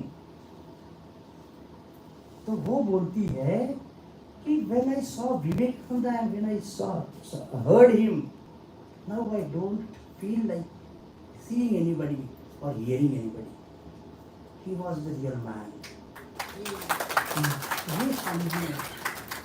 देखो स्वामी जी जब गाड़ी में 3 दिन के लिए वैंकूवर से शिकागो आ रहे थे, एक 70 साल की महिला उनकी गाड़ी में उनके कंपार्टमेंट में थी, मिसेस कैट सैनबॉर्न। उसने स्वामी जी के अंदर कुछ देखा। 2-3 दिन थोड़ी बातें भी हुई।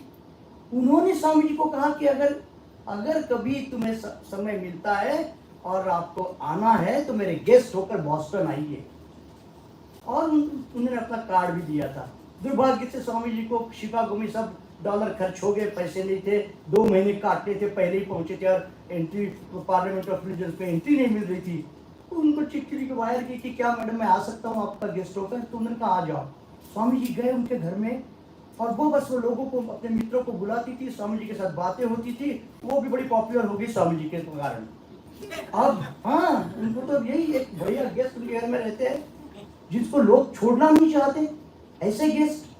अब वहीं पर J.H. Right, professor of Greek Harvard university के, वो उनके घर आए। ऐसा सुन के विवेकानंद से बात की उन्होंने, और प्रोफेसर राइट एक जैन थे, उन्होंने स्वामी जी की वर्थ पहचानी और स्वामी जी को कहा कि स्वामी जी मैं यहाँ वहीं आपके पास ही यहाँ पर टेंट हाउस में रहता हूँ, 1 महीना स्पेंड करने के लिए आया हूँ, आप मेरे साथ 8-10 दिन वहाँ बिता सकते हैं।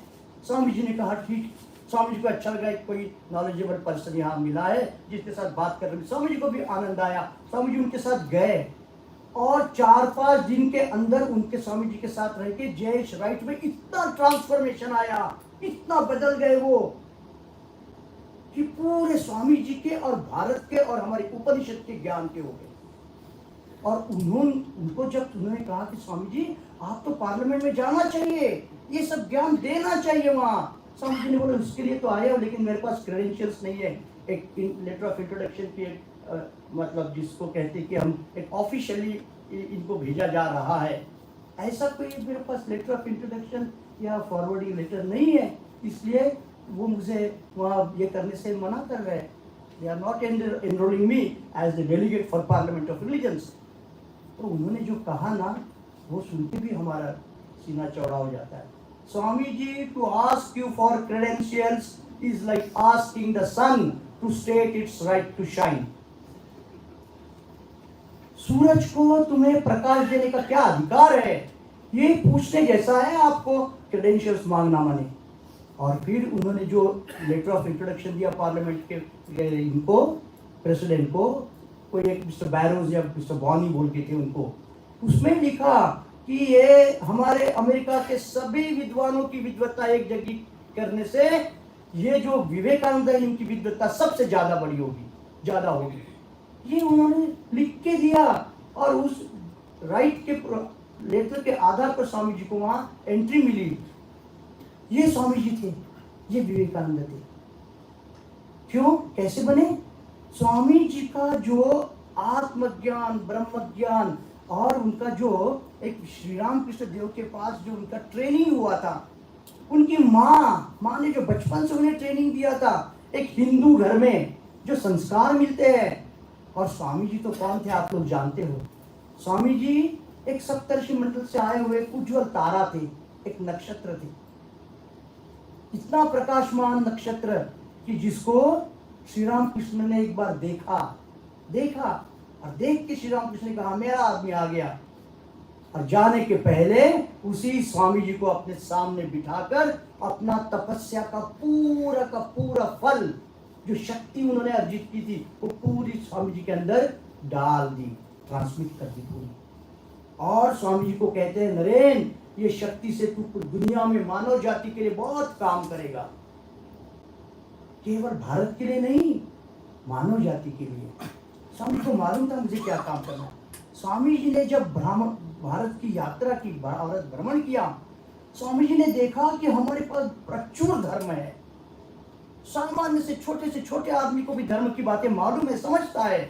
उसे मालूम है कि प्रत्येक मनुष्य जानता है कि ये मेरा फिजिकल बॉडी, देह है, शरीर है, ये जाने वाला है, आज नहीं तो कल। क्या ज्यादा करके क्या करे, ज्यादा की लालच में क्यों मैं हाय हाय करूं। ये हाय हाय करना तो हमको ब्रिटिशों ने सिखाया, बाहर के लोगों ने हमें हाय हाय करना सिखाया। हम लोग तो अपने इसमें खुश थे, थोड़े में समाधान लेके बड़े मजे में रहते थे, हम लोग आनंद में रहते थे, खुश रहते थे। और आज ये थोड़े का नहीं, आज प्लेंटी का प्रॉब्लम हो गया है।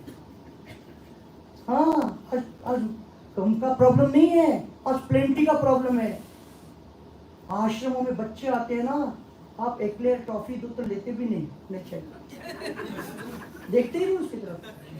थोड़ा एक बड़ा एक आधा कोई वो कैडबरी छोटा बड़ा वाला निकाला तो हाथ ऐसा होता है, वो भी एकदम कोई उसके अंदर माने जिसको इमोशन वगैरह कुछ नहीं। माने इतनी फालतू बात हो गई है।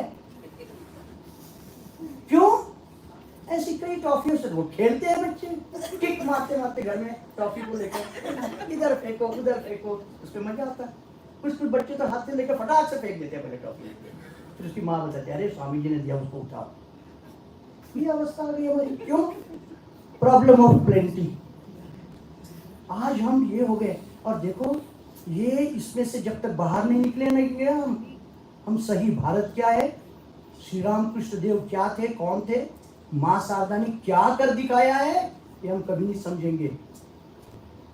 जैसे महाराज ने कहा कि जोसेफ मैक्लॉड ने पूछा था स्वामी जी को कि Swami ji what should I do for India, क्या बोला उन्होंने? लव इंडिया, भारत से प्रेम करो। और उसने किया भी, वो सही स्वामी जी की फॉलोअर थी, भारत से खूब प्रेम किया। भारत का लिए जहां स्वामी जी के एक वस्त्र उसने बना लिए थे, और वो जहां जाती थी विदेशों में स्वामी जी के वस्त्र बांटती थी, स्वामी जी का राजयोग किताब प्रेजेंट देती थी लोगों को। ऐसा करके हमारी जो भारतीय संस्कृति है, हमारी परंपरा है और रिलीजन है, हमारे जीवन का लक्ष्य क्या है? हमारे जीवन का लक्ष्य कभी भी जो आज हम देख रहे हैं मॉडर्न साइंस से तो नहीं था। हमारे रामानंद सरस्वती जो ओंकारेश्वर के थे, वो बड़े पंडित थे, बहुत बड़े पंडित थे। उन्होंने कई बार हमको बताया है कि देखो अथर्ववेद में एक यंत्र सर्वस्व नाम का एक ग्रंथ है। अथर्ववेद में यंत्र सर्वस्व, जिसमें जो आज के आविष्कार है ना सब उसमें है,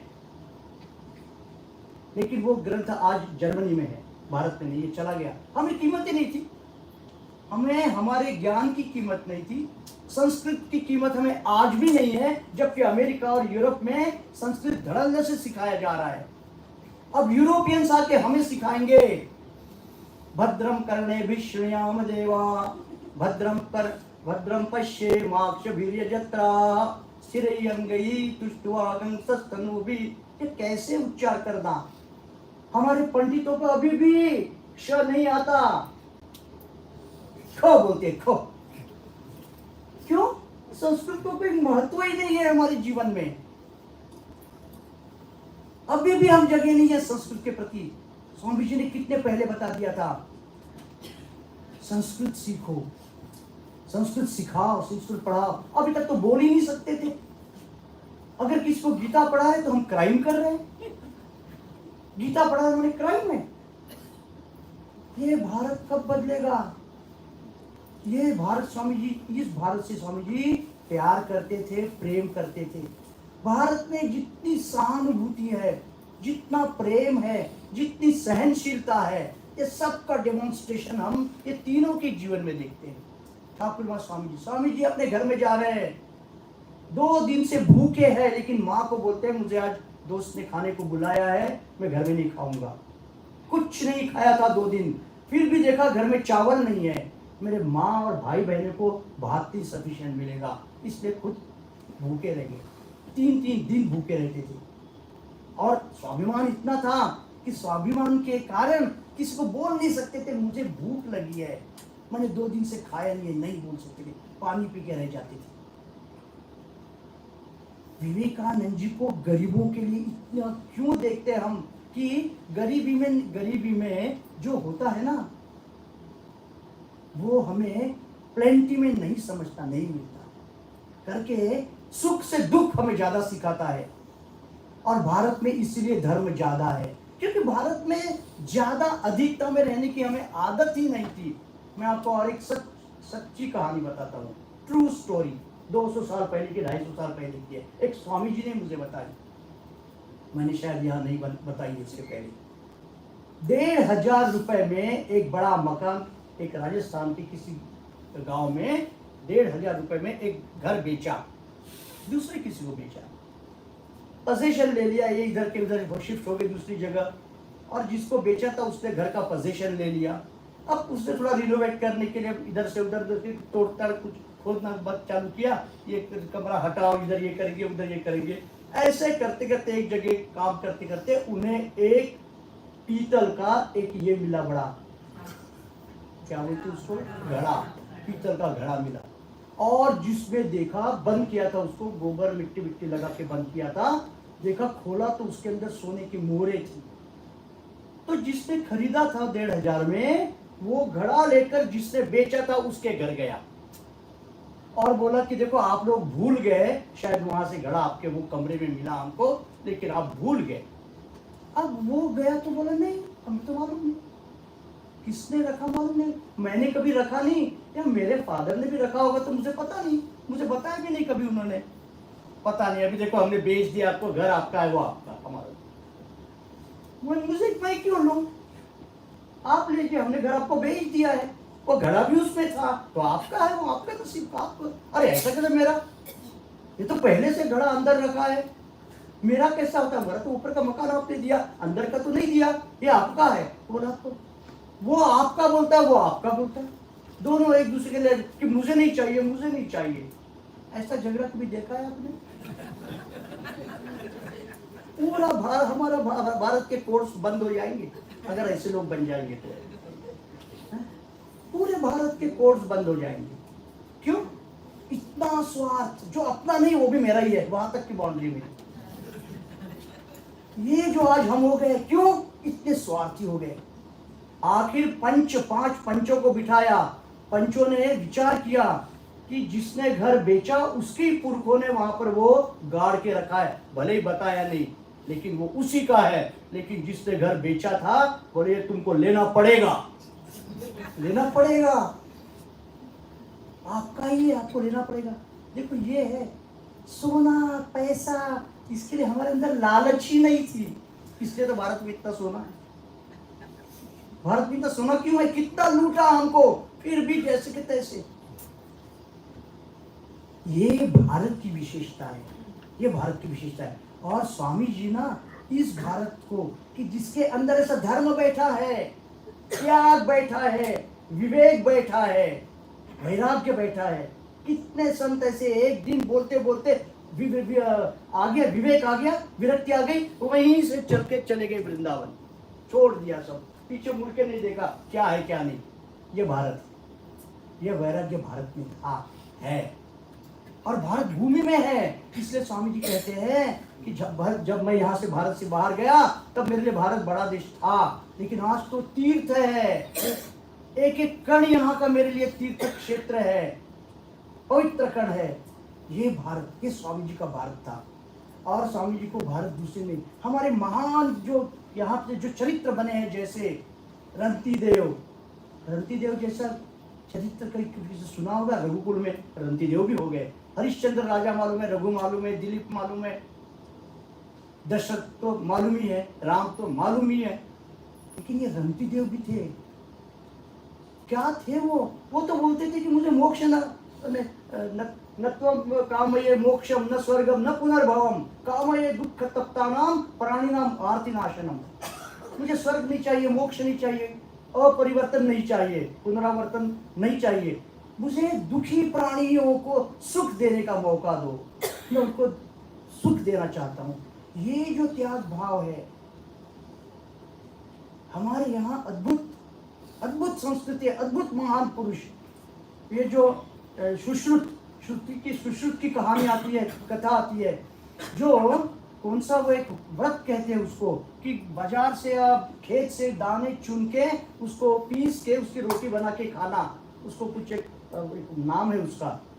उस प्रकार वो जीते थे, लेकिन उनकी कोई कदर नहीं थी, वो कदर की चिंता भी नहीं करते थे। लेकिन उन्होंने ही ये ऑपरेशन के बहुत सुंदर सुंदर इंस्ट्रूमेंट्स ढूंढ निकाले हैं, सुश्रुत जी ने। ये सुश्रुत थे। दूसरे राजा को पता चला इतना विद्वान है, उसकी कोई कदर नहीं, ऐसे दाना चुन के खाता है, तो वो आए और बहुत सब बोले महाराज हमारे देश में चलो, आपको अच्छे से रखेंगे। सुश्रुत बोले मुझे जरूरत नहीं, मैं यही खुश हूँ। बोले क्यों? बोले ठीक है मैं खुश हूँ, ये उसका व्रत का एक नाम है, वो उस प्रकार का व्रत।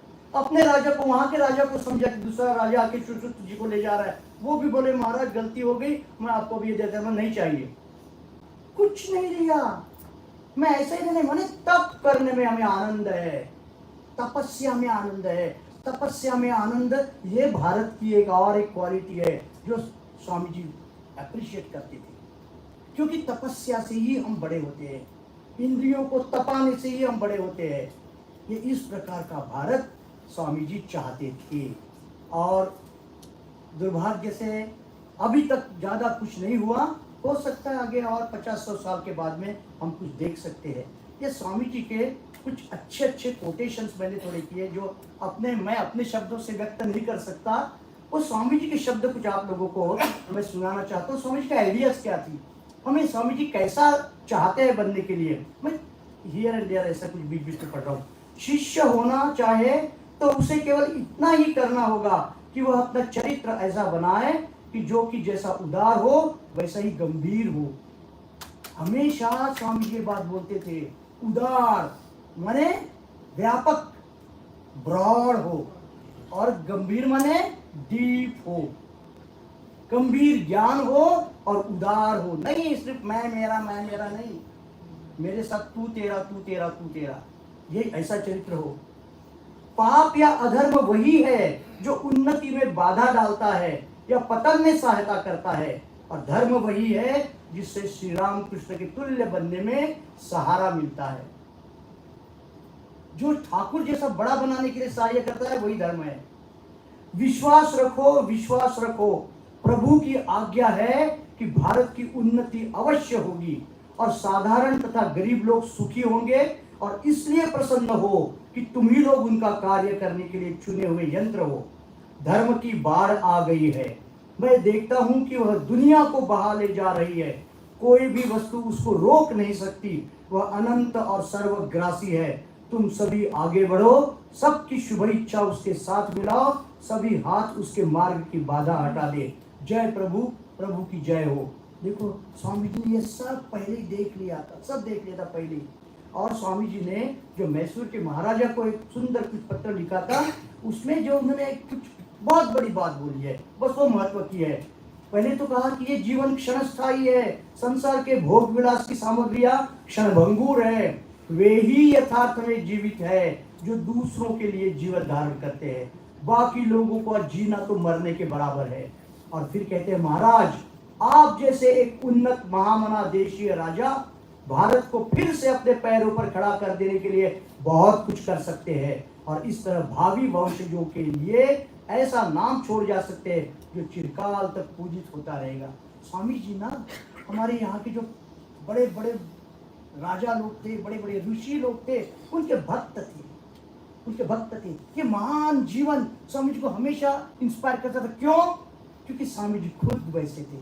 स्वामी जी खुद एक ऋषि थे, स्वामी जी खुद एक ऋषि थे, इसलिए वो ऋषि कल्चर और वो त्याग तपस्या विवेक वैराग्य वाला जीवन वही अप्रिशिएट करते, और स्वामी जी के लिए वही भारत है और भारत रहेगा। और ये स्वामी जी का भारत जो है वो महान था, अभी होने के रास्ते में है और जरूर होगा। फिर कुछ अभी ये त्याग से लोग डरते हैं। अब ये नाम मेरे को मिल गया, चिट्ठी पर लिखा था। मैं छोटी सी बात बता दूं, आप लोगों से बहुत लोगों को मालूम होगा 1987 में एक प्लेन एयर इंडिया का हाईजैक हुआ था कराची में, मालूम है आप लोगों को? उसमें एक एयर होस्टेस लोगों को बचाने के चक्कर में मर गई थी, नीरजा शर्मा। वो नीरजा शर्मा के बारे में बाद में बहुत सी बातें निकली है। वो स्वर्ग में गई और वो अपने माता पिता को उसने मैसेज दिया कि मैंने जो ये दूसरों के लिए त्याग किया, इससे मैं स्वर्ग में आई हूं, स्वर्ग में मेरा बड़ा सम्मान है, मेरा बड़ा सम्मान है, मुझे याद मत करो, मुझे पृथ्वी की तरफ खींचो मत, मेरे लिए ज्यादा रोना धोना मत करो, मैं यहाँ खुश हूँ। हमारे यहाँ कहता है जो दूसरों के लिए ऐसा वॉर में मरता है ना, देश धर्म के लिए, वो सीधे स्वर्ग चला जाता है। ये देखो दूसरों के लड़के नीरजा शर्मा वास्तविक स्वर्ग में थी। दो उसके पिताजी को ही 2 लेटर्स मिले थे। एक कोई शंकर पिल्लई बोल के केरला से पटराया था, उन्होंने लिखा था कि मेरी आत्मा रात को देवलोक में जाती है रोज, वहां मुझे आपकी बेटी मिली, मैं आपको जानता नहीं लेकिन आपकी बेटी मिली, उसने कहा कि मेरे पिताजी तक ये संदेश पहुंचाओ। और दूसरे कोई स्वामी कृष्णानंद थे जिन्होंने कहा कि आपकी बेटी मेरे ध्यान में आती है और मैं तो तुम्हें जानता हूं, तुम और मैं, हम दोनों एक साथ पढ़े थे। तो ये बातें जो स्वामी जी ने कही है ये सब सत्य है, ऐसे ही किसी को इंस्पायर करने के लिए बोल दिया ऐसा नहीं, इसका आधार भी सही है और इससे जो होना है वो वास्तविक होता है, ये भी सत्य है। तो हम लोग स्वामी जी का जो भारत था, स्वामी जी जिस भारत को प्यार करते थे, प्राचीन भारत, ऋषियों का भारत, सनातन भारत, बस उसी को प्यार करने के लिए हमारा जीवन हम खपाएंगे। और मैं तो आप लोगों को सबको हाथ जोड़ के विनती करता हूँ, आप स्वामी जी की कम से कम 2 किताबें पढ़िए, ज्ञान योग भी है उसमें, टॉक्स विद स्वामी विवेकानंद पूरा पढ़िए, talks with Swami Vivekananda.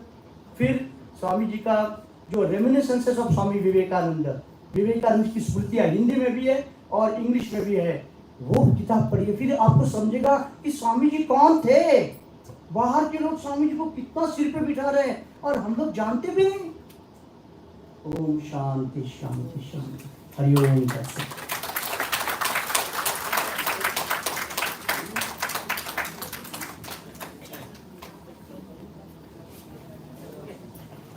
Thank you, Maharaj.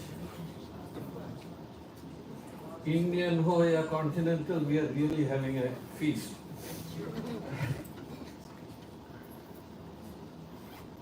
Most revered Swami Smaranandaji Maharaj gave up his mortal body on the 26th of March this year. He was the 16th president of our order, and many of us here were blessed with mantra diksha from him.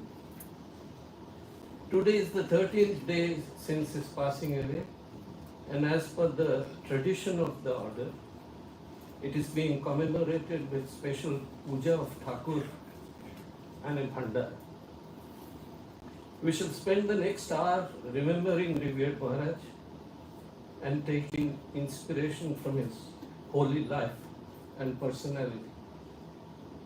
To start this, I would request the three Maharajas on the stage to offer floral tribute, argha, to the picture of revered, most revered Swami Smaranandaji Maharaj.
I request Revered Swami Tattwamayanandaji to say a few words of his association with most revered Swami Smaranandaji Maharaj.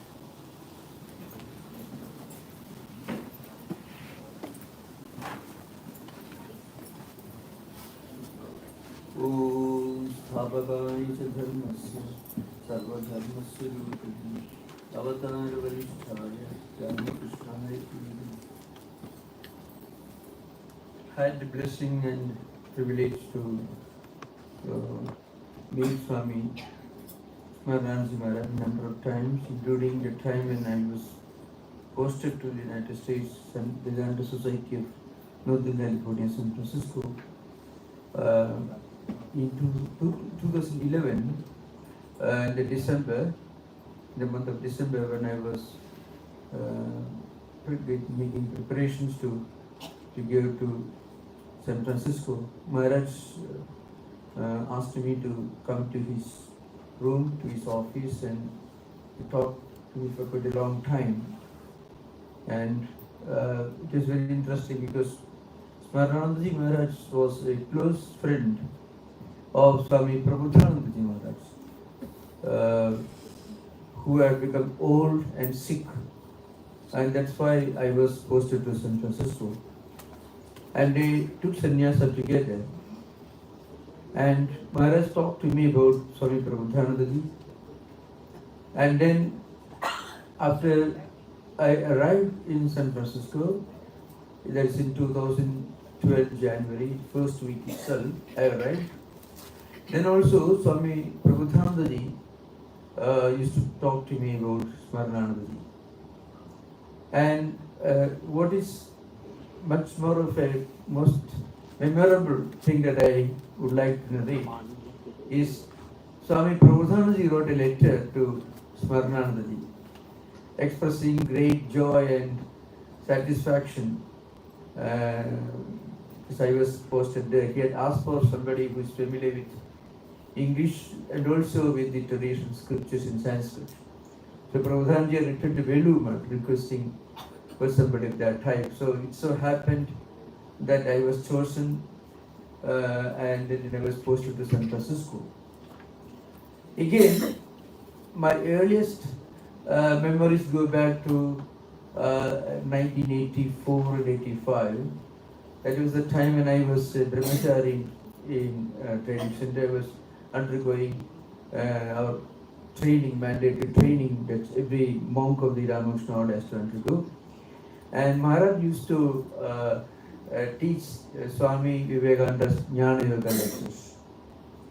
And Maharaj used to ask me to put in Devanagari script some of the quotations because the Malayalam edition of Swamiji's complete work, which brought up in 1963, was unique in many ways because most of Vivekananda's important statements have been traced back to the original Sanskrit origin, Sanskrit source. So it's very interesting. Jnana Yoga lectures, for example, was 45% Sanskrit quotations below the half line, and then the vernacular translation.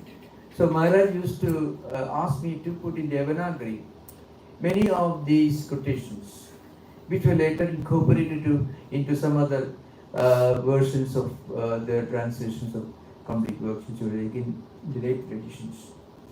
So it was very interesting to listen to Smaranandaji's exposition of Swamiji's ideas, Jnana Yoga, and also he used to refer to the Colombo Dalmara lectures. And his understanding of Indian history and also his scholarship in Advaita Vedanta. Smaranandaji was a great admirer of Shankaracharya.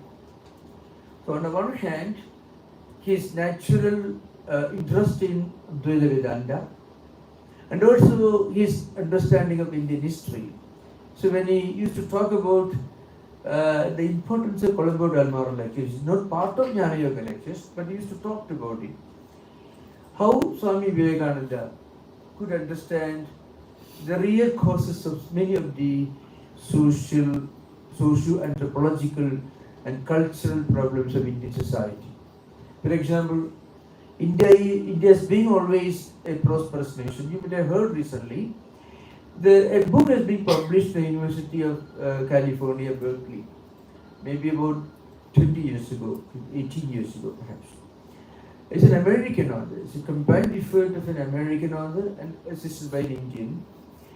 It says, when the British came to India, India was the most prosperous nation in the world. India's share of global wealth was maybe 28% or 29%. This information was not known when Smaranandaji was discussing Swamiji's contribution to India in the midst of his discussion of Jnana Yoga lectures. But he used to mention that India had a glorious past, not in terms of spirituality. There's a great misunderstanding among Indians that India was great only in spirituality. Total misunderstanding. Think of India's wealth at the time of the Magadha Empire, Magadhas of Pataliputra, Rajagriha, that again the Guptas of Ujjain, the time of Samudragupta and Vikramaditya, and also the great southern empire of Vijayanagar. And even recently, when I was talking about the importance of learning under a teacher who knew the pulse of Indian society by studying Indian history, and try to understand more of that through the eyes of Vivekananda. It's very interesting. If you read Vivekananda and then study Indian history, you get some of the intricate aspects of Indian culture and tradition. So Swami Smaranandaji was very much interested in these broad discussions. It so happens that I also was a student of Indian history and world history during my academic career. Remember, I was not a Sanskrit student in the university.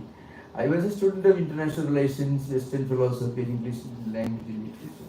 I was a student of Sanskrit only by family tradition. It's a different thing.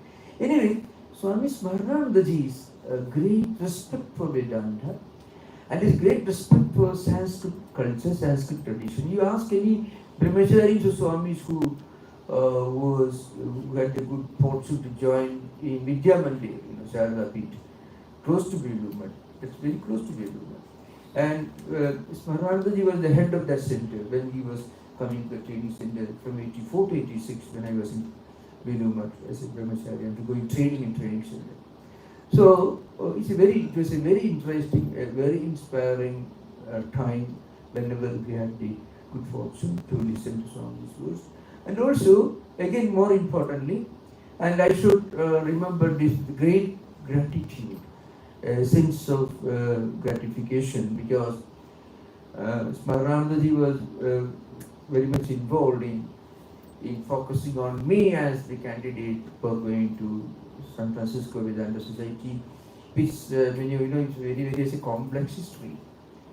Tattwamayanandaji's time, Sri before that, and Ashokanandaji is a very complicated, very complex history and extreme huge center, with resources coming close to more than $500 million. Remember, 3,000 acres of land, 8-9 institutions, 2 huge temples, monasteries, 2 convents.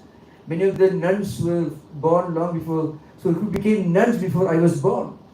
So those who are in the 99, 98 right now. So what I mean to say, Swami Smaranandaji had the full confidence, and then after reaching San Francisco, Prabhupada wrote to Smaranandaji and expressed his great satisfaction and joy that I had gone there and I was helpful to him. And after 2 years of reaching there, I reached there in 2012 and Prabhupada Maharaj passed away in 2014, and I had to take responsibility for that, of that center. So I deeply remember the affection and also the great sense of confidence with which he used to deal with brahmacharis. When you talk to Smaranandaji, you feel that he has confidence on you to take up the responsibility of the organization and to do justice to the responsibilities that you've taken up. This is a very unique thing. When you talk to a very senior Swami, who is also professionally, officially in a position to give responsibility, and gives you the feeling that he does have the confidence on you, on your ability to go ahead with the responsibility that is given to you. That is a very inspiring moment. So I want to learn just a few more things and then conclude. In spiritual life, you find when you go deeper in spiritual life, in spiritual sadhanas, you develop certain skills, certain instinctive skills. And some of these skills help you to get a deep understanding, an instinctive understanding of human nature and human mind. And that again helps you to do well in the field of administration without going to Harvard for MBA or Stanford for MBA or any of the Indian institutes of management. Because in the professional management system, they treat other human beings as employees, as candidates with certain specific qualifications and skills. But in spirituality, you can get a deeper understanding of the human nature. Can you ever imagine, even Holy Mother was a great management expert. Maybe she won't be able to go and teach in Stanford MBA, but a great understanding of the human nature will help you, give you certain skills which are lost, which are not available in professional management institutes. Brahmanandaji was another great example. I don't go into those details. Swami Smaranandaji had this skill, humble and ability to deal with his juniors in a way that gives them confidence. And maybe I think Smaranandaji had a close association with Swami Raghavendranandaji, who was a supreme example of this unique gift in so many different ways, without what now we call high-profile formal education. Swami Raghavendranandaji was a walking encyclopedia and a moving university. So Swami Smaranandaji used to mention and used to refer to Swami Raghavendranandaji and his lectures and his ideas during his classes in Temple Center. So he had imbibed many of these skills, I think, from Swami Raghavendranandaji Maharaj. It's a blessed moment. We are all sorry the Maharaj is no more with us, but at the same time, it's a great blessing to remember with this deep sense of reverence and gratitude the sacred memory of Swami Smaranandaji Maharaj. And I feel very grateful to Tattwamayanandaji Maharaj for giving me this opportunity and this chance to speak a few words remembering the great Swami Smaranandaji Maharaj, most revered Smaranandaji Maharaj. Thank you. Namaskar.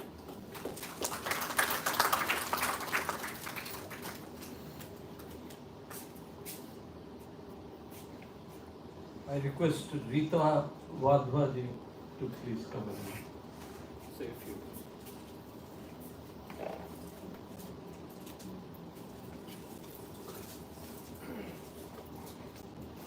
Thakur माँ स्वामी जी की जय, मेरे गुरुदेव भगवान की जय। आप सबको मेरा कोटि कोटि प्रणाम। भक्तजनों को भी मेरा कोटि कोटि प्रणाम। मैं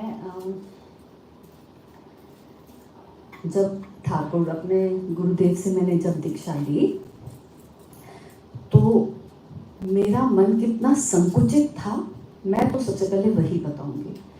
मुझे महाराज ने यहाँ पर आकर बोलने के लिए कहा है, ये उनकी बहुत बड़ी कृपा है, विशेष कृपा है कि मैं अपनी कमजोरी बता सकूं। जब मैं दीक्षा के लिए बैठी थी तो वहाँ पर अनाउंसमेंट हुई कि आप सबको आके गुरुदेव को प्रणाम करना है और उन्हें अपना मंत्र सुनाना है। और प्रणाम करते समय अपने जितने पुण्य और पाप हैं उनके चरणों में समर्पित कर देना है। अब मुझे समय था उन तक पहुंचने का। कुछ लोग थे आगे, मैं सोच रही हूँ पाप तो ठीक है, अरे पुण्य तो इसके कारण ही तो मिले हैं, वो मैं कैसे समर्पित कर दूं। बैठे बैठे सोचे जा रही हूँ, मेरी भी बारी आ गई। और सोचो गुरुदेव के चरणों में प्रणाम करते समय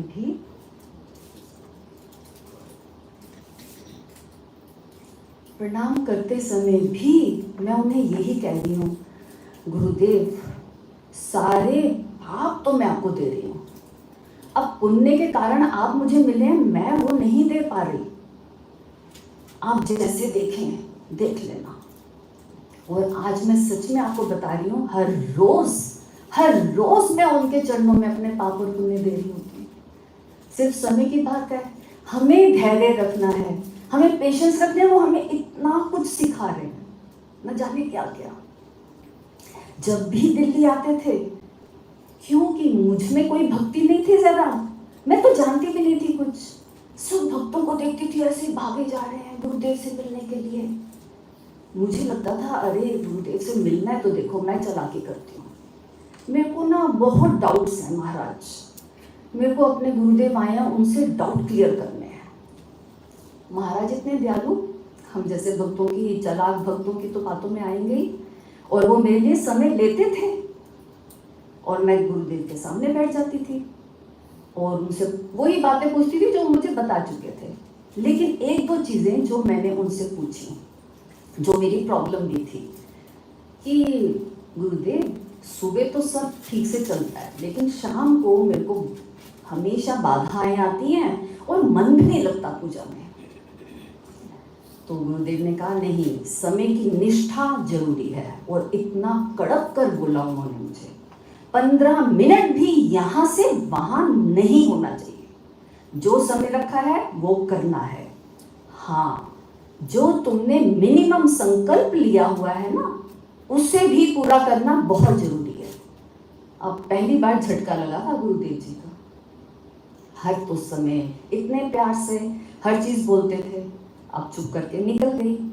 और दूसरी बार बहुत परेशान थी, माला जप करती थी तो गुरुदेव ने कहा मुझे कि देखो मैं तो करता नहीं, अगर तुमको करनी है तो दीप्ति महाराज तुम आओ भाई, सिखा दो इन्हें।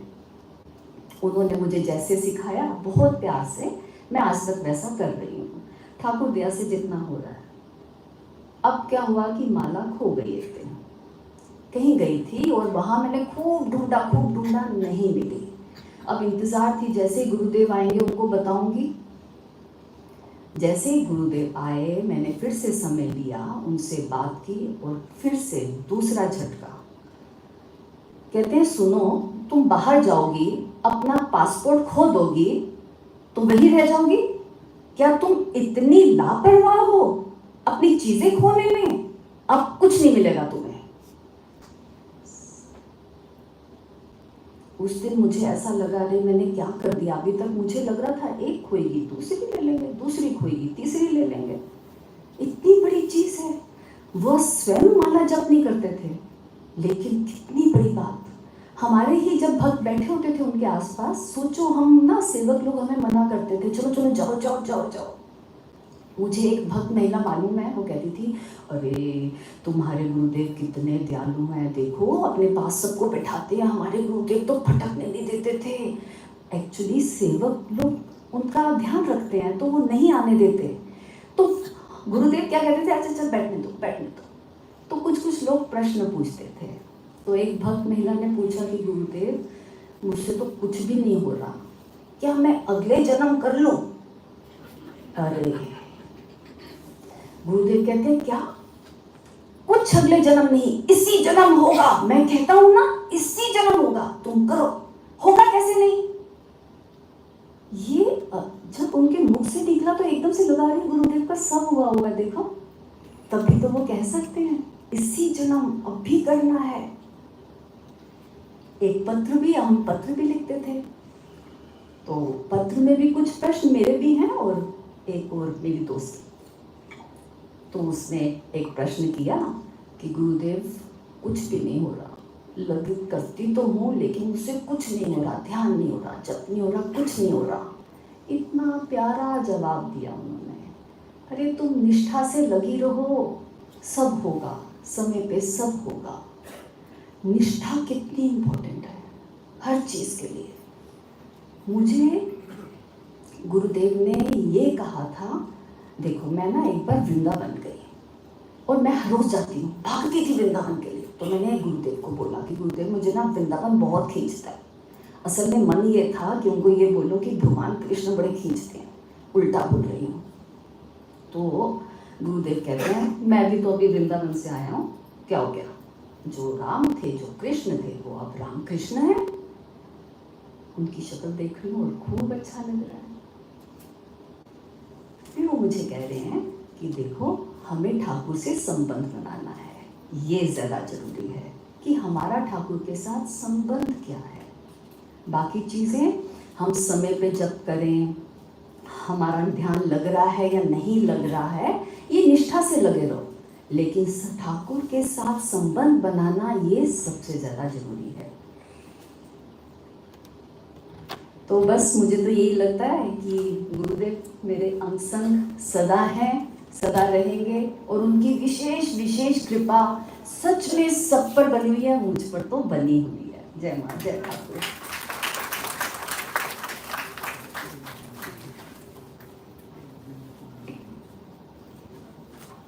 पूज्य राघवेंद्रानंद जी से मैं अनुरोध करता हूँ, आप महाराज कुछ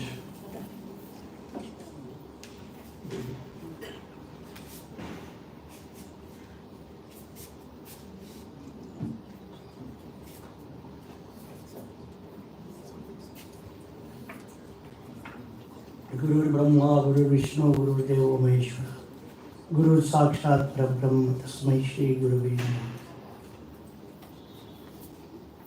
स्मरणानंद जी महाराज से हमारा संबंध तो बहुत कम आया, विशेष नहीं, लेकिन नागपुर में जब कभी आते थे, मैं पहले से नागपुर में था।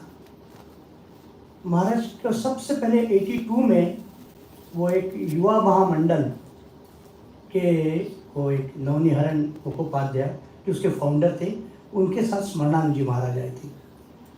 तब मैंने स्मरणानंद जी महाराज को सबसे पहले देखा था। खैर मेरे दीक्षा गुरु तो दूसरे थे, लेकिन महाराज का जो एक काम करने का तरीका, उनका रीडिंग भी बहुत वास्ट था, और फिर लोगों से जो उनका इंटरेक्शन था, लोगों के साथ वो जैसे संबंध बनाते थे, वो भी बहुत लविंग और बहुत बहुत माइल्ड थे महाराज। मतलब कुछ कुछ स्वामी दूसरे भी देखे कि जिनके बिहेवियर में कभी कभी थोड़ी ऐसे एक हार्शनेस लगता था, एक अप्रोचेबल नहीं लगते थे। स्मरणानंद जी महाराज बहुत अप्रोचेबल थे। फिर ट्रेनिंग सेंटर में हम लोग गए, जैसे महाराज ने बताया, हमें भी महाराज ने एक उपनिषद का क्लास हमारा लेते थे, और देखा मैंने कि उन्हें वास्तविक उपनिषद से थोड़ा प्यार था। बृहदारण्यक उपनिषद के कुछ कुछ मंत्र वो विशेष लेते थे और उस पर बहुत बोलते थे। नवारे पति कामाय पति प्रियो भवति, नवारे पत्नी कामाय पत्नी प्रियो भवति, आत्मनस्तु कामाय पति प्रियो भवति, आत्मनस्तु कामाय पति प्रियो भवति, आत्मनस्तु कामाय धनम प्रियो भवति, आत्मनस्तु कामाय सर्वम प्रियम भवति। अब इस पर व्याख्या करते करते वो डूब जाते थे और फिर कभी कभी विषयांतर भी हो जाता था, लेकिन वृद्धारण्य उन्होंने हमको पढ़ाया था। फिर छांदोग्य का कुछ इधर उधर थोड़ा हम कुछ पढ़ाते थे और उसमें भी वो उन्हीं से ये श्लोक भी मुझे पहली बार सुनने के बाद ही उसके प्रति एक विशेष आकर्षण हुआ। कस्मिन्नु भगवो विज्ञाते सर्वविदं विज्ञातम भवति स्यात्। क्या जान लेने से सब कुछ जाना जाता है। तो उसमें क्या जान लेने से ऐसा कुछ है कि जिसे जानने से सब जाना जाता है, यह प्रश्न नहीं था। ऐसा क्या है जो जान लेने से सब जाना जाता है। कस्मिन्नु भगवे विज्ञाते सर्वइदं विज्ञातम भवति। तो ये जो है वो इसको लेके उनको बड़े प्रिय थे ये श्लोक और इसके ऊपर खूब महाराज क्लास में चर्चा करते थे और उससे हमें भी कुछ कुछ वो श्लोक और ऐसे कुछ मंत्रों के प्रति एक विषय हमारा ध्यानाकर्षण हुआ था। ये महाराज का कंट्रीब्यूशन है हमारे इसके लाइफ में। फिर हमारी एक बार परीक्षा लेके करके उन्होंने अनाउंस किया और हमें पेपर लिखना था, वो भी लिखा लेकिन उन्होंने कभी जांचा कभी देखा भी नहीं, हमसे लिखवा लिया बाद में और मजाक करते थे, बहुत विटी थे बहुत। और वो बोलते थे वो वैसे बॉम्बे में उनका शायद अपब्रिंगिंग हुआ था तो थोड़ी थोड़ी मराठी आती थी। अब उन्हें मालूम था कि मैं मराठी बोलता हूँ तो मेरे को बोल के कभी भी मिले के पहले बोलते थे हाँ कैसा का है, मुझे इतना बोलते थे। और बाद में बोलते थे वो पूछते थे वो जो आटा को लेकर वो रोटी ये करते उसको क्या बोलते हैं, रोटी बेलना, तो हाँ बेलन, हाँ बेलन वो रोटी तो उसकी कुछ कहानी भी उन्होंने बताई थी, बड़े मजाक थे। फिर जब मैं इंदौर में पहली बार गया और ऐसे जनरल सेक्रेटरी बोल के उनको हम शारदा पीठ के मानते थे तब भी होता था, लेकिन विशेष रूप से जब मैं इंदौर गया महाराज प्रेसिडेंट थे और हमने दीक्षा देने के लिए उन्हें इनवाइट किया, तब वो 3-4-5 दिन रहे और मैं उनके साथ दीक्षा में भी कुछ इंस्ट्रक्शन मराठी में हिंदी में देने के लिए बैठा था। फिर बाद में महाराज को लेकर उज्जैन जाना पड़ा, महाराज को लेकर भोपाल गया, महाराज को लेकर जबलपुर गया, जबलपुर में हम लोग महाराज के साथ भेड़ाघाट गए। तो ये इन दिनों में थोड़ा महाराज के साथ पास रहने का अवसर मिला था तो बड़े प्लीजिंग थे, उनके साथ रहने में आनंद भी आता था और कभी कभी ना बड़े लोगों का संग टालने की इच्छा होती, वो इधर है तो इधर से भागने की बात करते हैं। लेकिन महाराज की पर्सनैलिटी वैसी नहीं थी। महाराज के पास सामने जाने से वे कुछ नहीं होता, वही कुछ ऐसा कुछ लाइट एक आधा स्टेटमेंट ऐसा कर जाते जिससे तुम्हें अच्छा ही लगेगा वो। और एक बहुत बड़ी बात महाराज बोलते थे, देखो अगर तुम जब ध्यान करते हो तो वो जब ध्यान तुम्हारा दूसरों के साथ बिहेवियर में रिफ्लेक्ट होना चाहिए। ये एक बात उनकी मुझे बहुत अच्छी लगी, हमेशा बोलते थे तुम सुबह जाके बैठते हो मंदिर में, शाम को भी बैठने का ढोंग करते हो, ये सब सुबह शाम करते हो, तुम्हारा बिहेवियर ऐसा क्यों है? Nobody likes you, everybody wants to run away from you, why? जब ध्यान करने से हम ऐसे बनते हैं कि सब जन हमें लाइक करेंगे, हमारा नेचर ऐसा हो जाएगा स्वीट, श्री रामकृष्ण जैसा। ये हमेशा बोलते थे वो, तो बोले में तो क्या उपयोग है, इतने साल तुम्हारा जब ध्यान किया, 2 लोगों को तुम सुख नहीं दे सकते। ये बात उन्हीं के इस प्रकार के बोलने से बार बार सुनने से अंदर आई थी कि हाँ वास्तविक अगर हम ईश्वर को चाहते हैं, ईश्वर के लिए जीते हैं, तो हमें दूसरों को थोड़ा सुख देने की कोशिश करनी चाहिए, सुख देना चाहिए। तो क्या मतलब है हमारे जब ध्यान साधना करने का? तो ये बात जो है, क्योंकि वाणी जो है, देखो वाणी की मधुरता ये सभी ने उसका ये किया है, मतलब उसकी आवश्यकता बताई है। मधुरभाषी भवितुम यतिष्ये, हम लोगों को एक व्रत लेना पड़ता है कि मैं मधुरभाषी होऊंगा, क्योंकि आध्यात्मिकता जो अधरम मधुरम वदनम मधुरम मधुराधिपते सकलम मधुरम जो कृष्ण है, उनका सब कुछ मधुर है, तो हमें भी हमारी वाणी में, और वास्तविक जो स्पिरिचुअली इवॉल्व लोग होते हैं बड़े मधुर होते हैं, बड़े प्रेमी, उनके प्रेमी साधु बोलते हैं हम लोग, बड़े प्रेमी, उनकी भाषा इतनी मधुर होती है कि अपनी मधुर भाषा से ही वो पहले अट्रैक्ट कर लेते हैं। कितनी बड़ी बात बोलते हैं, छोटी बात बोलते हैं, वो दूसरी बात, लेकिन वो बात करने के ढंग से ही हम उनकी तरफ आकृष्ट हो जाते हैं। तो महाराज का भी थोड़ा सा उस प्रकार का मधुर भाषा बोलने का, हंसते हंसते बोलने का उनकी एक आदत थी। तो महाराज की यही है, प्रेसिडेंट होने के बाद में हमेशा कुछ ना कुछ निमित्त से बोलने मिलने को जाना होता था। लेकिन जब मेरे सामने इंदौर में आए, उसी समय जो 5, 6, 8, 10 साल, 10 दिन लगभग, तो 4 आश्रमों में उनके साथ घुमा, और उनके साथ एक थोड़ा सा प्रेम का संबंध बन गया था। तो जब भी बेलूर मठ जाते थे तो उनको बिना मिले बेलूर मठ से निकलते नहीं थे, वो बेलूर मठ आए तो उनसे मिल के जाते थे बस।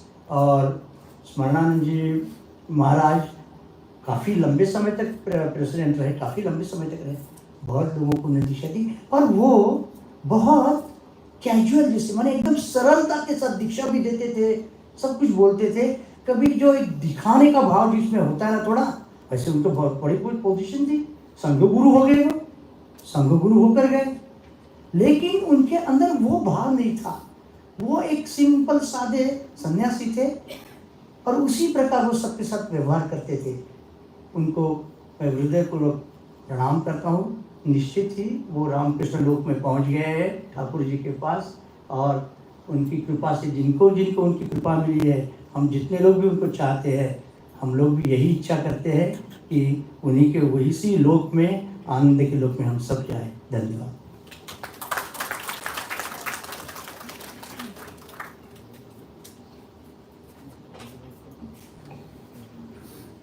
I request Ruchita Punj to please come and share her experience of Revered Maharaj.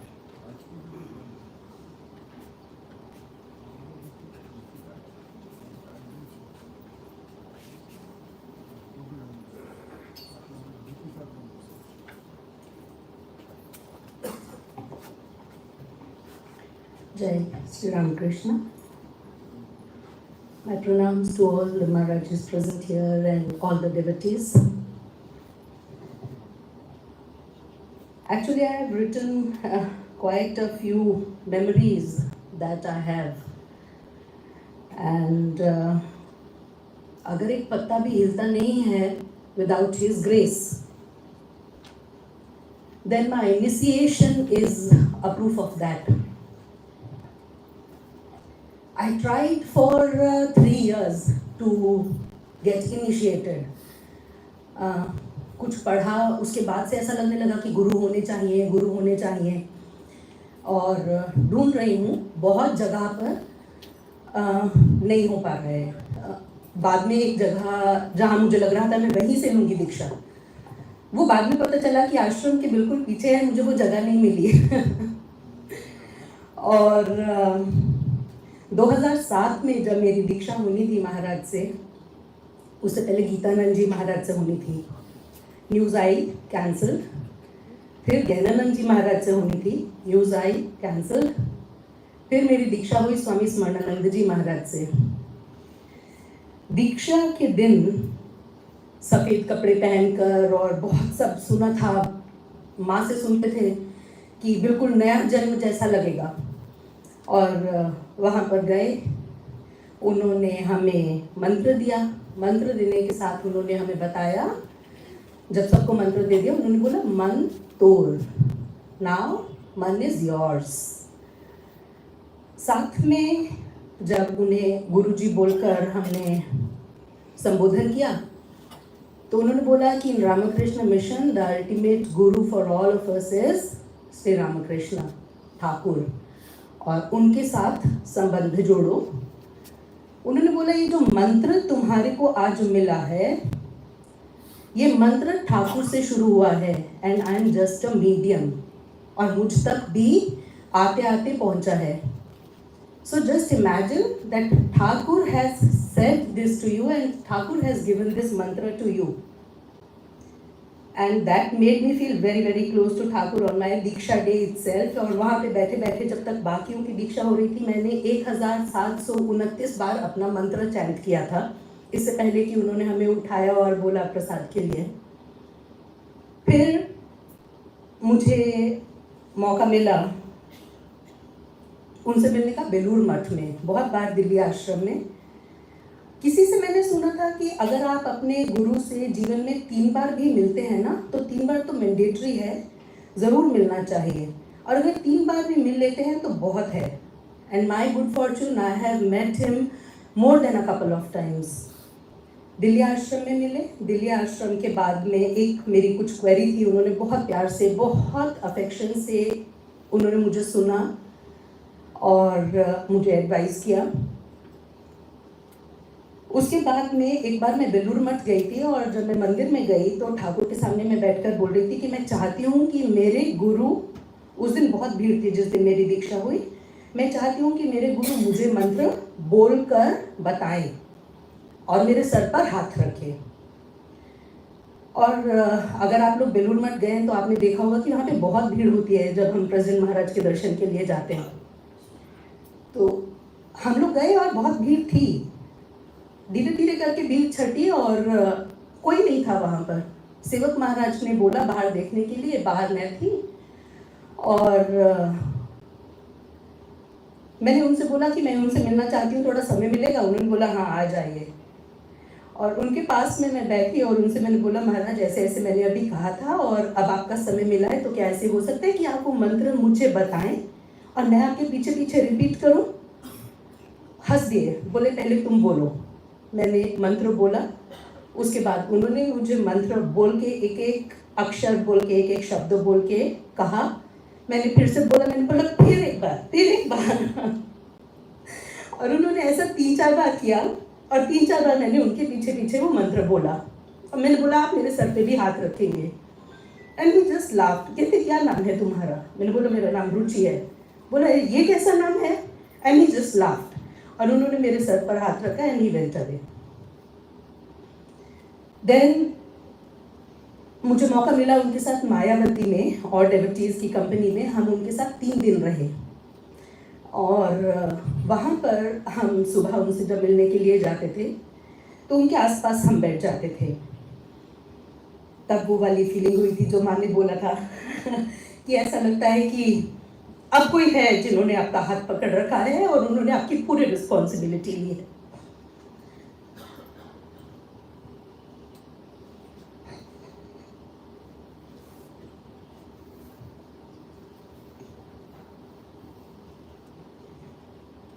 And he told us a few stories जिसमें हम छोटे बच्चों की तरह हंस रहे थे उनके आसपास, छोटे बच्चों के जैसे वो हंस रहे थे और हम हंस रहे थे। कुछ ऑर्डर की ही, कुछ मंक्स की, कुछ ब्रह्मचारीज की, कुछ वो हमें बातें बता रहे थे तो हम हंस रहे थे। फिर हमने उनसे उठने से पहले पूछा कि महाराज एक बात और बताइए जाने से पहले। And he said keep Thakur as the pole star of your life. And these are those lines that he almost sang for us. He said, "Tomare koriyechi jiboner dhrubataara, ei samudre ar kahobo nako pathahara."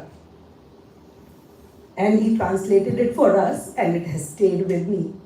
And yes, when I was going that day, so I was thinking कि मेरे को एक फूल लेके जाना है, महाराज के लिए फूल लेकर जाना है। पूरा रास्ता कहीं फूल नहीं मिला, और जो मायावती की जो बाहर बागान है उसमें से प्लग करना ठीक नहीं था। सोचती जा रही हूँ तो मालूम नहीं आप लोगों ने देखा है, माउंटेन्स में एक ट्री होता है, उस पर वुड कलर के वुड के फ्लावर्स रोजेस जैसे दिखने वाले होते हैं।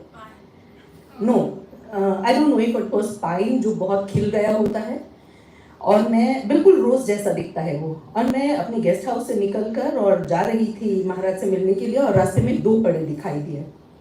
2 उठाया, एक मैंने महाराज को दिया and he just looked at it and he give it to somebody, और एक लेकर मैं अपने गुरुजी के पास पहुंची और उनको मैंने दिया। एंड ही सेड ये क्या है? और उसको उन्होंने इतनी अफेक्शन के साथ देख रहे हैं जैसे कुछ छोटा सा, मालूम नहीं उनको रैबिट का बच्चा पकड़ा दिया मैंने। He just looking at it very, very affectionately and very carefully. And साथ में सेवक महाराज थे, उन्होंने बोला दिखाइए, उनको दिखाया और उन्होंने वापस अपने हाथ में पकड़ लिया. So these are a few of my very cherished memories that I shared with you, and I thank Maharaj for giving me this opportunity that I could give my Shraddhanjali to my Guru. Thank you. Jai Thakur.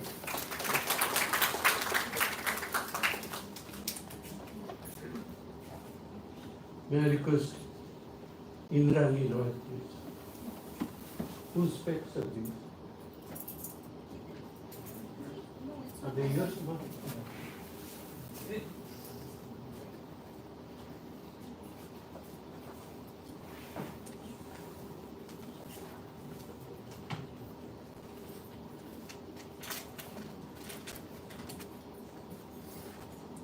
My humble pranam to the holy feet of my Gurudev who has left his mortal body, and my humble pranams to all the Maharajas on the dais and the devotees who have assembled here today.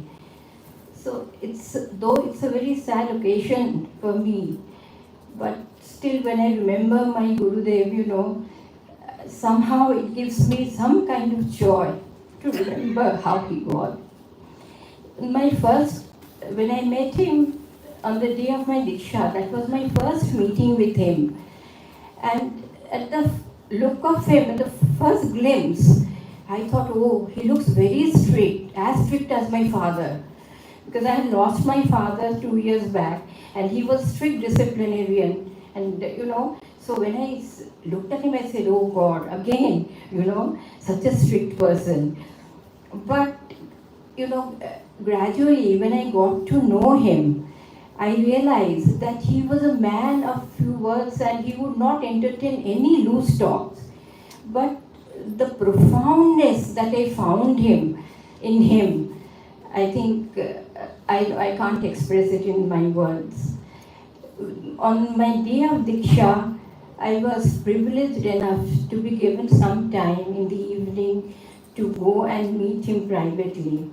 So, I had undergone a great personal tragedy in my life. So when I told him about that and wanted find some answers to my problems, he said, you just remember Thakur and everything will be all right. And today I can understand what he meant by that.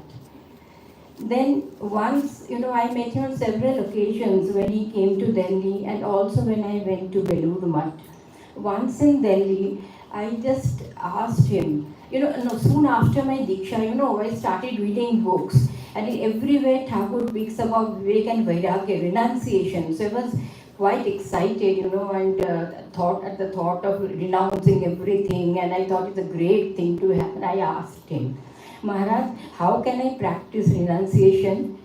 He looked at me for some time. And then he said, there's no need to bother about renunciation now. Just read gospel every day. And then again once I asked him that, everywhere Thakur says the goal of human life is God realization. So what is God realization? Please explain to me.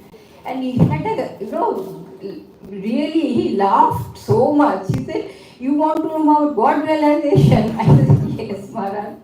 And then the other devotees came and he said, see, she has a very serious question. She wants to know what is God realization. But of course, then he told me that you will get the answer yourself. You will know when it happens. And then once we went to Mayavati, as Maharaj was kind enough to, let us all the initiated devotees by him to accompany him to Mayavati soon after he became the president. So we went there, we had a lovely time, every day in the morning, in the evening, we could sit at his side, we could hear him talk. And I still remember what Ruti had just said when we were leaving. Maharajji, Revered Maharaj Tattwamayanandaji actually told him that they are all leaving for Delhi. Maharaj, your last word for them, your advice. then he said that please always remember this song, Tomarei Koriachi Jibonerei Dhrubotara. Let you be the pole star of my life. And I think that is the advice that he gave to us, and that is his main what should I say? He wanted us to follow. And any time, whatever questions or anything I ever asked him, his answer was always pray to Thakur. Let Thakur guide you in every step of your life. Then once I work as a volunteer in a value education team, so I went and asked my Gurudev, how do I develop that mindset, because I'm doing Swamiji's work. I should have that kind of a mindset. He said, do you really want that? I said, yes. He said, you pray to Thakur. So every time, whenever I asked him anything, he directed me to Thakur for all my problems, my sorrows, everything. He said, you pray to Thakur, you seek his guidance. So I think that's what I need to follow in my life if I want to pay the greatest respect to my Guru. And with that, I conclude. Thank you very much.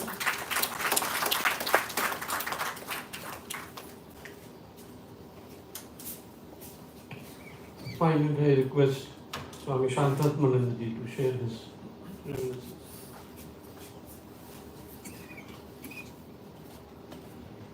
ओम इताग्ने दाहिका शक्ति रामकृष्णे स्थिता हिया सर्व विद्या स्वरूपां तां शारदां प्रणमामि. I was associated with Maharaj probably close to 50 years. In 1976, Maharaj came to Sharada Peeth and I came to Vedanta in 1977. So from that time onwards, कुछ साल से पहले कुछ साल जब महाराज शारदा पीठ में वो सेक्रेटरी पद पे थे, I used to meet him on and off. It was not a very intimate association. क्योंकि महाराज हर रोज प्रणाम करने के लिए आते थे. ये भी वही मिलता था because they're all busy working in mission office. जब उसके पास महाराज चेन्नई चले गए बीच में करीब I think about 10 years or so. So Chennai से महाराज ने वापस आया असिस्टेंट जनरल सेक्रेटरी बन के 1995 साल 1995. That's the time I really became very, very close to Maharaj because I was in the headquarters office. I was looking after the audit and account section.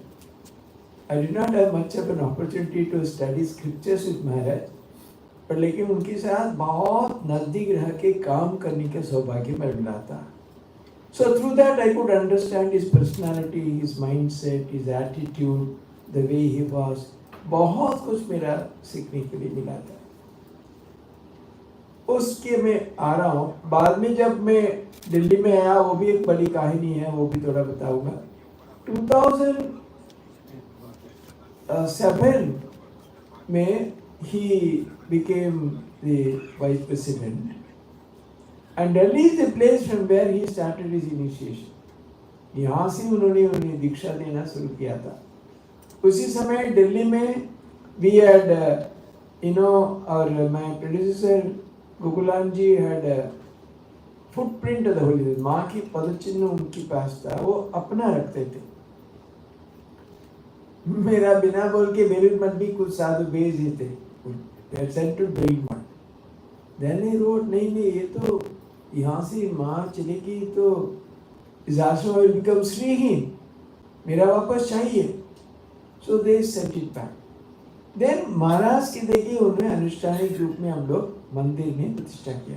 अभी तक माँ की पदचिन्ह हो जाए, उस दिन से अभी तक दिल्ली में श्री तो श्री है, वर्षन है. It's really I don't think for the next 50 years they will face any अभाव. इतना माँ की कृपा से. So he installed that और दिल्ली से उन्होंने उनकी दीक्षा की प्रारंभ हुआ था. See, many of you could share because मैं हमेशा वही करता था दिल्ली में. I would bring the same guru. मठ में मिशन में एक हमेशा 4-5 दीक्षा गुरु रहते थे, बट दिल्ली में साल में एक बार ही होता था। सो it always bring the same person, क्योंकि एक बार सबको तो बेलूर मठ जाने का मौका नहीं मिल रहा है, कम से कम अपना गुरु से मिलें। So it always bring the same person. So Maharaj भी हर साल आते थे, जो उनका साथ दीक्षा लिया अगले साल कई साल मिलने का मौका भी मिलता था, इसलिए एक घनिष्ठ संपर्क भी बन पाए और बेलूर में जाके मिलते थे। So that is how it was. Subsequently now till now Gautamji I used to bring every year for Diksha. Now probably it will not be possible. So I always remember, see, एक माँ की बहुत ही अनन्य शिष्य थे कालिदास महाराज secretary, Jamshedpur में बहुत साल उन्होंने सेक्रेटरी थे आदिनाथन जी। I heard Maharaj used to do like that, bring the same person हमेशा, ताकि जो पिछले साल जिनको दीक्षा हुआ उनका मिलने का मौका मिलेगा। Because no guru संग करना इतना जरूरत है। So that was from 2000 onwards. Subsequently, so he became president and all that. See, but the most intimate period I had was between 1995 to 2007. 2 साल उन्होंने assistant secretary थे. He was directly in charge of my department, audit and accounts. So उसी से भी जब उन्होंने general secretary बने, normally that used to be with one of the assistant secretaries, but he continued to hold that department because I was looking after under him till he became the vice president. उन्होंने भी president बना, मैं भी बेलूर मठ छोड़ के दिल्ली आ गया। Both happened in 2007. So Maharaj, so when he came first, he was totally new to Belur Math that way, although he was in Shardapet. Headquarters is a totally different ambience, culture, everything. It is not like any other branch. So पहले महाराज बहुत कुछ मेरे ही पूछते थे। And he was इतना उनके साथ सहज सरल, आप जिस समय भी जा सकते हैं, जिस समय भी बोल सकते थे। Previously they always used to, नहीं जनरल सेक्रेटरी में you can't go this time, you can't go that time, इसी समय कहते उनकी, क्योंकि बहुत सारी चिट्ठियाँ उनका letters used to be signed, all letters are signed only by the general secretary. So सब टाइम रहता था। देखिए मैं कितनी बार गया महाराज के पास करने के लिए। And see, Swamiji's greatest thing is, Swamiji always talks about faith in oneself. But आप पढ़े, the very next sentence he says, have faith in others. हम लोग सब खुद ही अपने के ऊपर विश्वास रखते हैं, घमंड से, ईगो से, अहंकार से, लेकिन दूसरे की कभी नहीं विश्वास करते थे। But Maharaj was extremely trustful. Everybody would trust. It's very easy to work with Maharaj. अच्छा क्या देख लिया, तुम देखा, बस पढ़ते भी नहीं। I know you would have done it correctly. इतना बहुत सारे चीज वहाँ महाराज के समय इतना हुआ, वो जनरल सेक्रेटरी रहा करते समय। क्यों? Because he was so trusting. उदाहरण मैं कहीं आपको बताता हूँ, बलराम मंदिर 100 साल की प्रॉब्लम था, महाराज समय सॉल्व हुआ। साउथ अफ्रीका में इतना बहुत सारी सेंटर्स नया खोलना, ये selection of heads, everything was like that. You trust, you'd ask me. मैं कई बार, so I got lot of, other Swamis used to be little differently sometimes, but I have always given him the best of advice as far as my knowledge is concerned. बहुत बड़े centre में बहुत problem है, ऐसे casually discuss करते थे।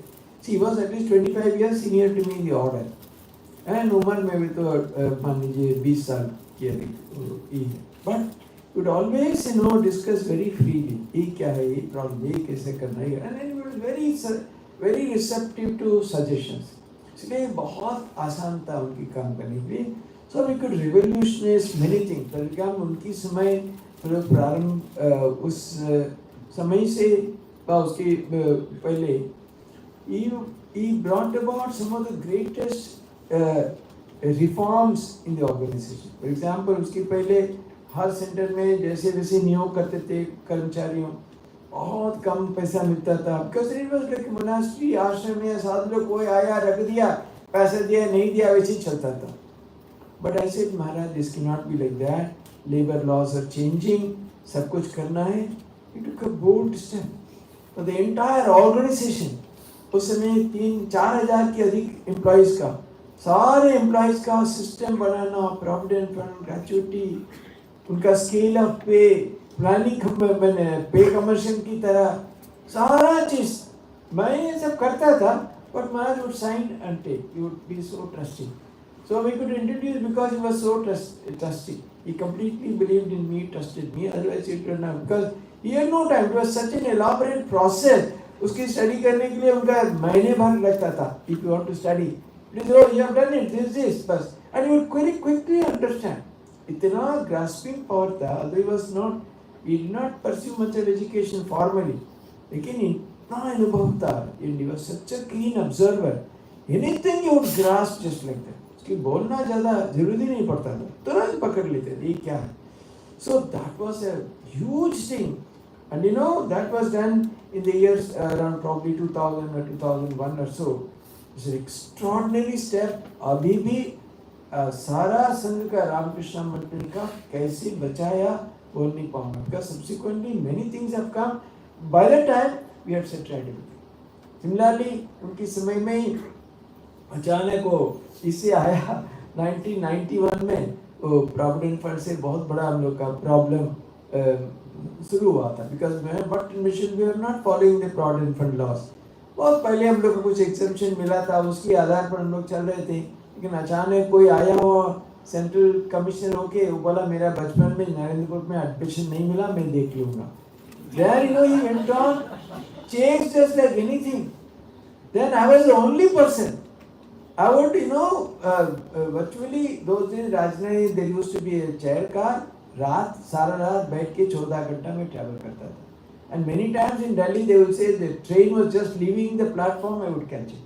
क्योंकि मैंने में 2 बार 3 बार दिल्ली जाना. 10 years उसकी पूरा लग 1991 to 2001 महाराज जनरल सेक्रेटरी रहते हुए पूरी तरह राहत मिला था. और उसके अनुसार बाद में हम लोग एक ट्रस्ट फंड बना के सब कुछ स्ट्रीमलाइन किए थे. So he was so trusting for everything. कई जगह तो महाराज ने बोला कैसे महाराज को उन्होंने चुना सैनिटरी जाने के लिए. सो दिल्ली में क्या हुआ, महाराज रुकलान जी had passed away 30th March. महाराज भी तब तक वाइस प्रेसिडेंट बन ही गए. लेकिन अगले उनका 10-15 दिन में वो वाइस प्रेसिडेंट होके जाना था. और उसके पहले उन्होंने एक बार ऑस्ट्रेलिया जाना का टूर भी फाइनलाइज हुआ था. ऑस्ट्रेलिया होके आएंगे, आके वाइस प्रेसिडेंट का वो काम उन्होंने शुरू करेंगे. लेकिन उस समय तो इतना बड़ा क्या करेंगे. Who is there? मैं 30 साल डेवलपमेंट में रहा, कोई ब्रांच में देखा नहीं बोल सकते. बीच में 1 साल कोई ब्रांच सेक्रेटरी में मैं एज असिस्टेंट में काम किया था. कोई ब्रांच देखा ही नहीं है. दिल्ली में 3-4 बार हेड बनने के बाद दिल्ली की हेड बनाते हैं, क्योंकि Delhi is one of the 4-5 most important centre of the order. So they were all discussing. Maharaj बोला नहीं इसका बना दूंगा. Nobody would accept. He said no, he will be the head there. Simply, and मैं भी तो उसको करने के लिए तैयारी नहीं था, क्योंकि मेरा तो महाराज के पास 2005 में तिरुयानंद जी की जन्मदिन, उसके पहले महाराज 1-2 साल पहले बोला था तो मेड्रास स्टूडेंट्स होल में जाके वहाँ के चार्ज ले लो. लेकिन उस समय में वो ग्रेजुएटी फंड का सब ट्रस्ट सेटअप कर रहे थे. मैं बोला महाराज इसमें जाने में खूब दिक्कत हुआ. महाराज थोड़ा विरक्त हो गए. ठीक है उनको जाने की जरूरत नहीं जैसे वो बोलते थे. लेकिन बाद में समझ पाए महाराज मैं क्यों बोला. सो 2007 उसके बाद में वो सब काम कंप्लीट हो गया. 2005 में महाराज मेरा जो आप दिए सब किया. मेरा अभी 2 साल मेरा छुट्टी चाहिए करके उनकी पत्र लिखे में चले गए. क्योंकि I can not tell him in front right on his face. कैसे मांगो महाराज के पास. Because when I was once going to Kailash for 15 days, Maharaj was so upset. 15 दिन तुम नहीं रहोगे. So somehow I had to convince him. महाराज वहाँ से भी फोन पे संपर्क रखूँगा, मेरा जाने दीजिए. So I somehow got 15 days to go to Kailash महाराज से. So छुट्टी मांगना संभव नहीं था because I was holding so many departments. So इस समय में ऐसे ही रख के चले गए. महाराज 10-15 दिन बात ही नहीं किया मेरे के पास.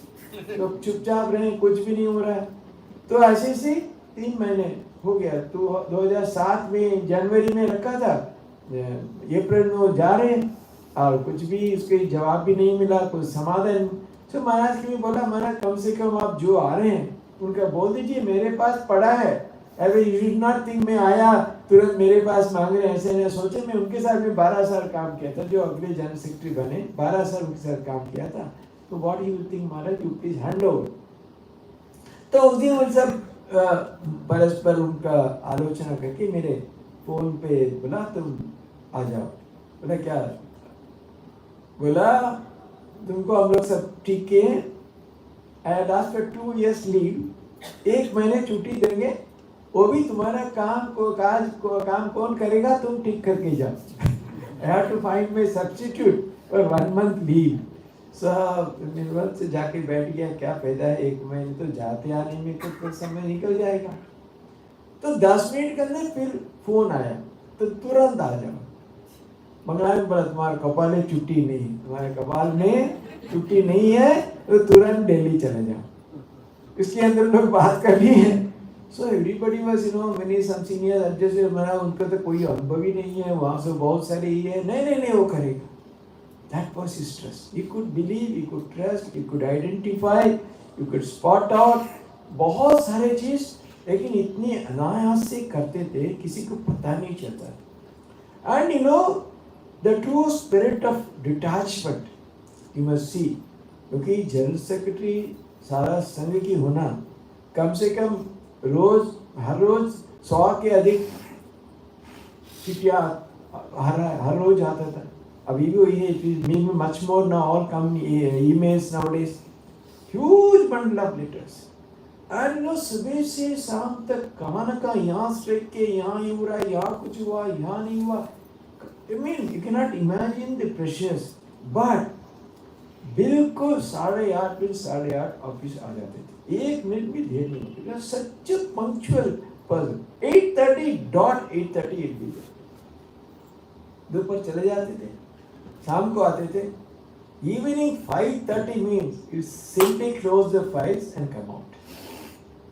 जो भी I have seen others struggling even beyond that, but I think probably he got it from Pujaniya Gambhiranji Maharaj. Gambhiranji Maharaj also like this. Evening means he will come and ask even those who are working, hey, no, go. Like that he will say. So Maharaj will not say that much, but he will completely come and he will start walking. उस समय जो भी है, बहुत senior शादी भी हो, बिल्कुल 2 दिन पहले ज्वाइन हुआ ब्रह्मचारी हो, उसके लेके महाराज घूमते थे। He was so much, anybody could walk with him because पैदल वैसे टहलते समय उनका किसी के साथ में चाहिए, जो आ रहा है उसके पकड़ लेते थे, उसके साथ कि मायावती या घटनाएं, क्योंकि Mayawati had done many things. He had such a huge stock of traveler, क्योंकि पश्चिम बंगाल में ऐसा कोई जगह नहीं उन्होंने नहीं गया। He was extensive traveler, सारा भारत में कितनी पर्वत है जहाँ है सब कुछ। So that is why he had such a huge stocks to share with everybody, and he would always talk and talk so freely. And a person, absolutely, I have seen he was one of the rarest persons where the post did not sit heavily on him. A general secretary banna, he would take it so casually, just like that he could handle it. That is why 10 years he was general secretary. Probably one of the longest who served as general secretary, from 1997 to 2007. And बहुत सारे improvements किए, बहुत सारे नया centers उन्होंने खुलवाए, and like that labor reform, staff reform, many other things, everything he did, but absolutely सबको ऐसे ही trust करते थे, अच्छा ये तुम करो, everything he would encourage and थोड़ा देख लेते थे कैसे करें। So it was so extraordinary to work so closely with him. So because in monastery, unless you are ready to share, give responsibility, give freedom, sadhus would not be happy. So in his time, everybody used to be happy. Even the servants, you would not call them out of office hours or odd hours and all that. Us samay bas. Because food, simplest of food habits. Ekdam very frugal and simple in his food habits and everything. And a person deeply devoted to Thakur, as some of you shared. His real secret was his deep sense of surrender to Thakur. इतना भगवती पति शरणागत भाव था, उसी से अनायास से संघ का सब काम किया। So it was a great blessed opportunity to have lived so closely with him. Day and night I used to meet him for 12 years continuously. So obviously he left a deep impression on my mind. And I offer my humblest pranams at his holy feet and hope that the derive the right lessons from his inspiration and contact. And Sir Tattwamayanandaji Swamiji, the best of your abilities. Namaskar. अभी आप सबका जो दोपहर जो प्रसाद का समय थोड़ा कम हो गया, please now you can disperse, ready है, यू कैन 1:30 बजे के अंदर आ जाइए, because we have 2 wonderful singers, our Vishnu Murari Chattopadhyay, whom we call as Chappakda, and our Abhik. They are there. They are accompanied by the wonderful Tabalist, our Siddharth Bhattacharya. So please come 1:30 to 2:30, 1 hour of soul-stirring music. Please come back by 1:30. After 2:30, we'll start the final session on Sri Sri Thakur. Sir, prasad leke mat bhagna.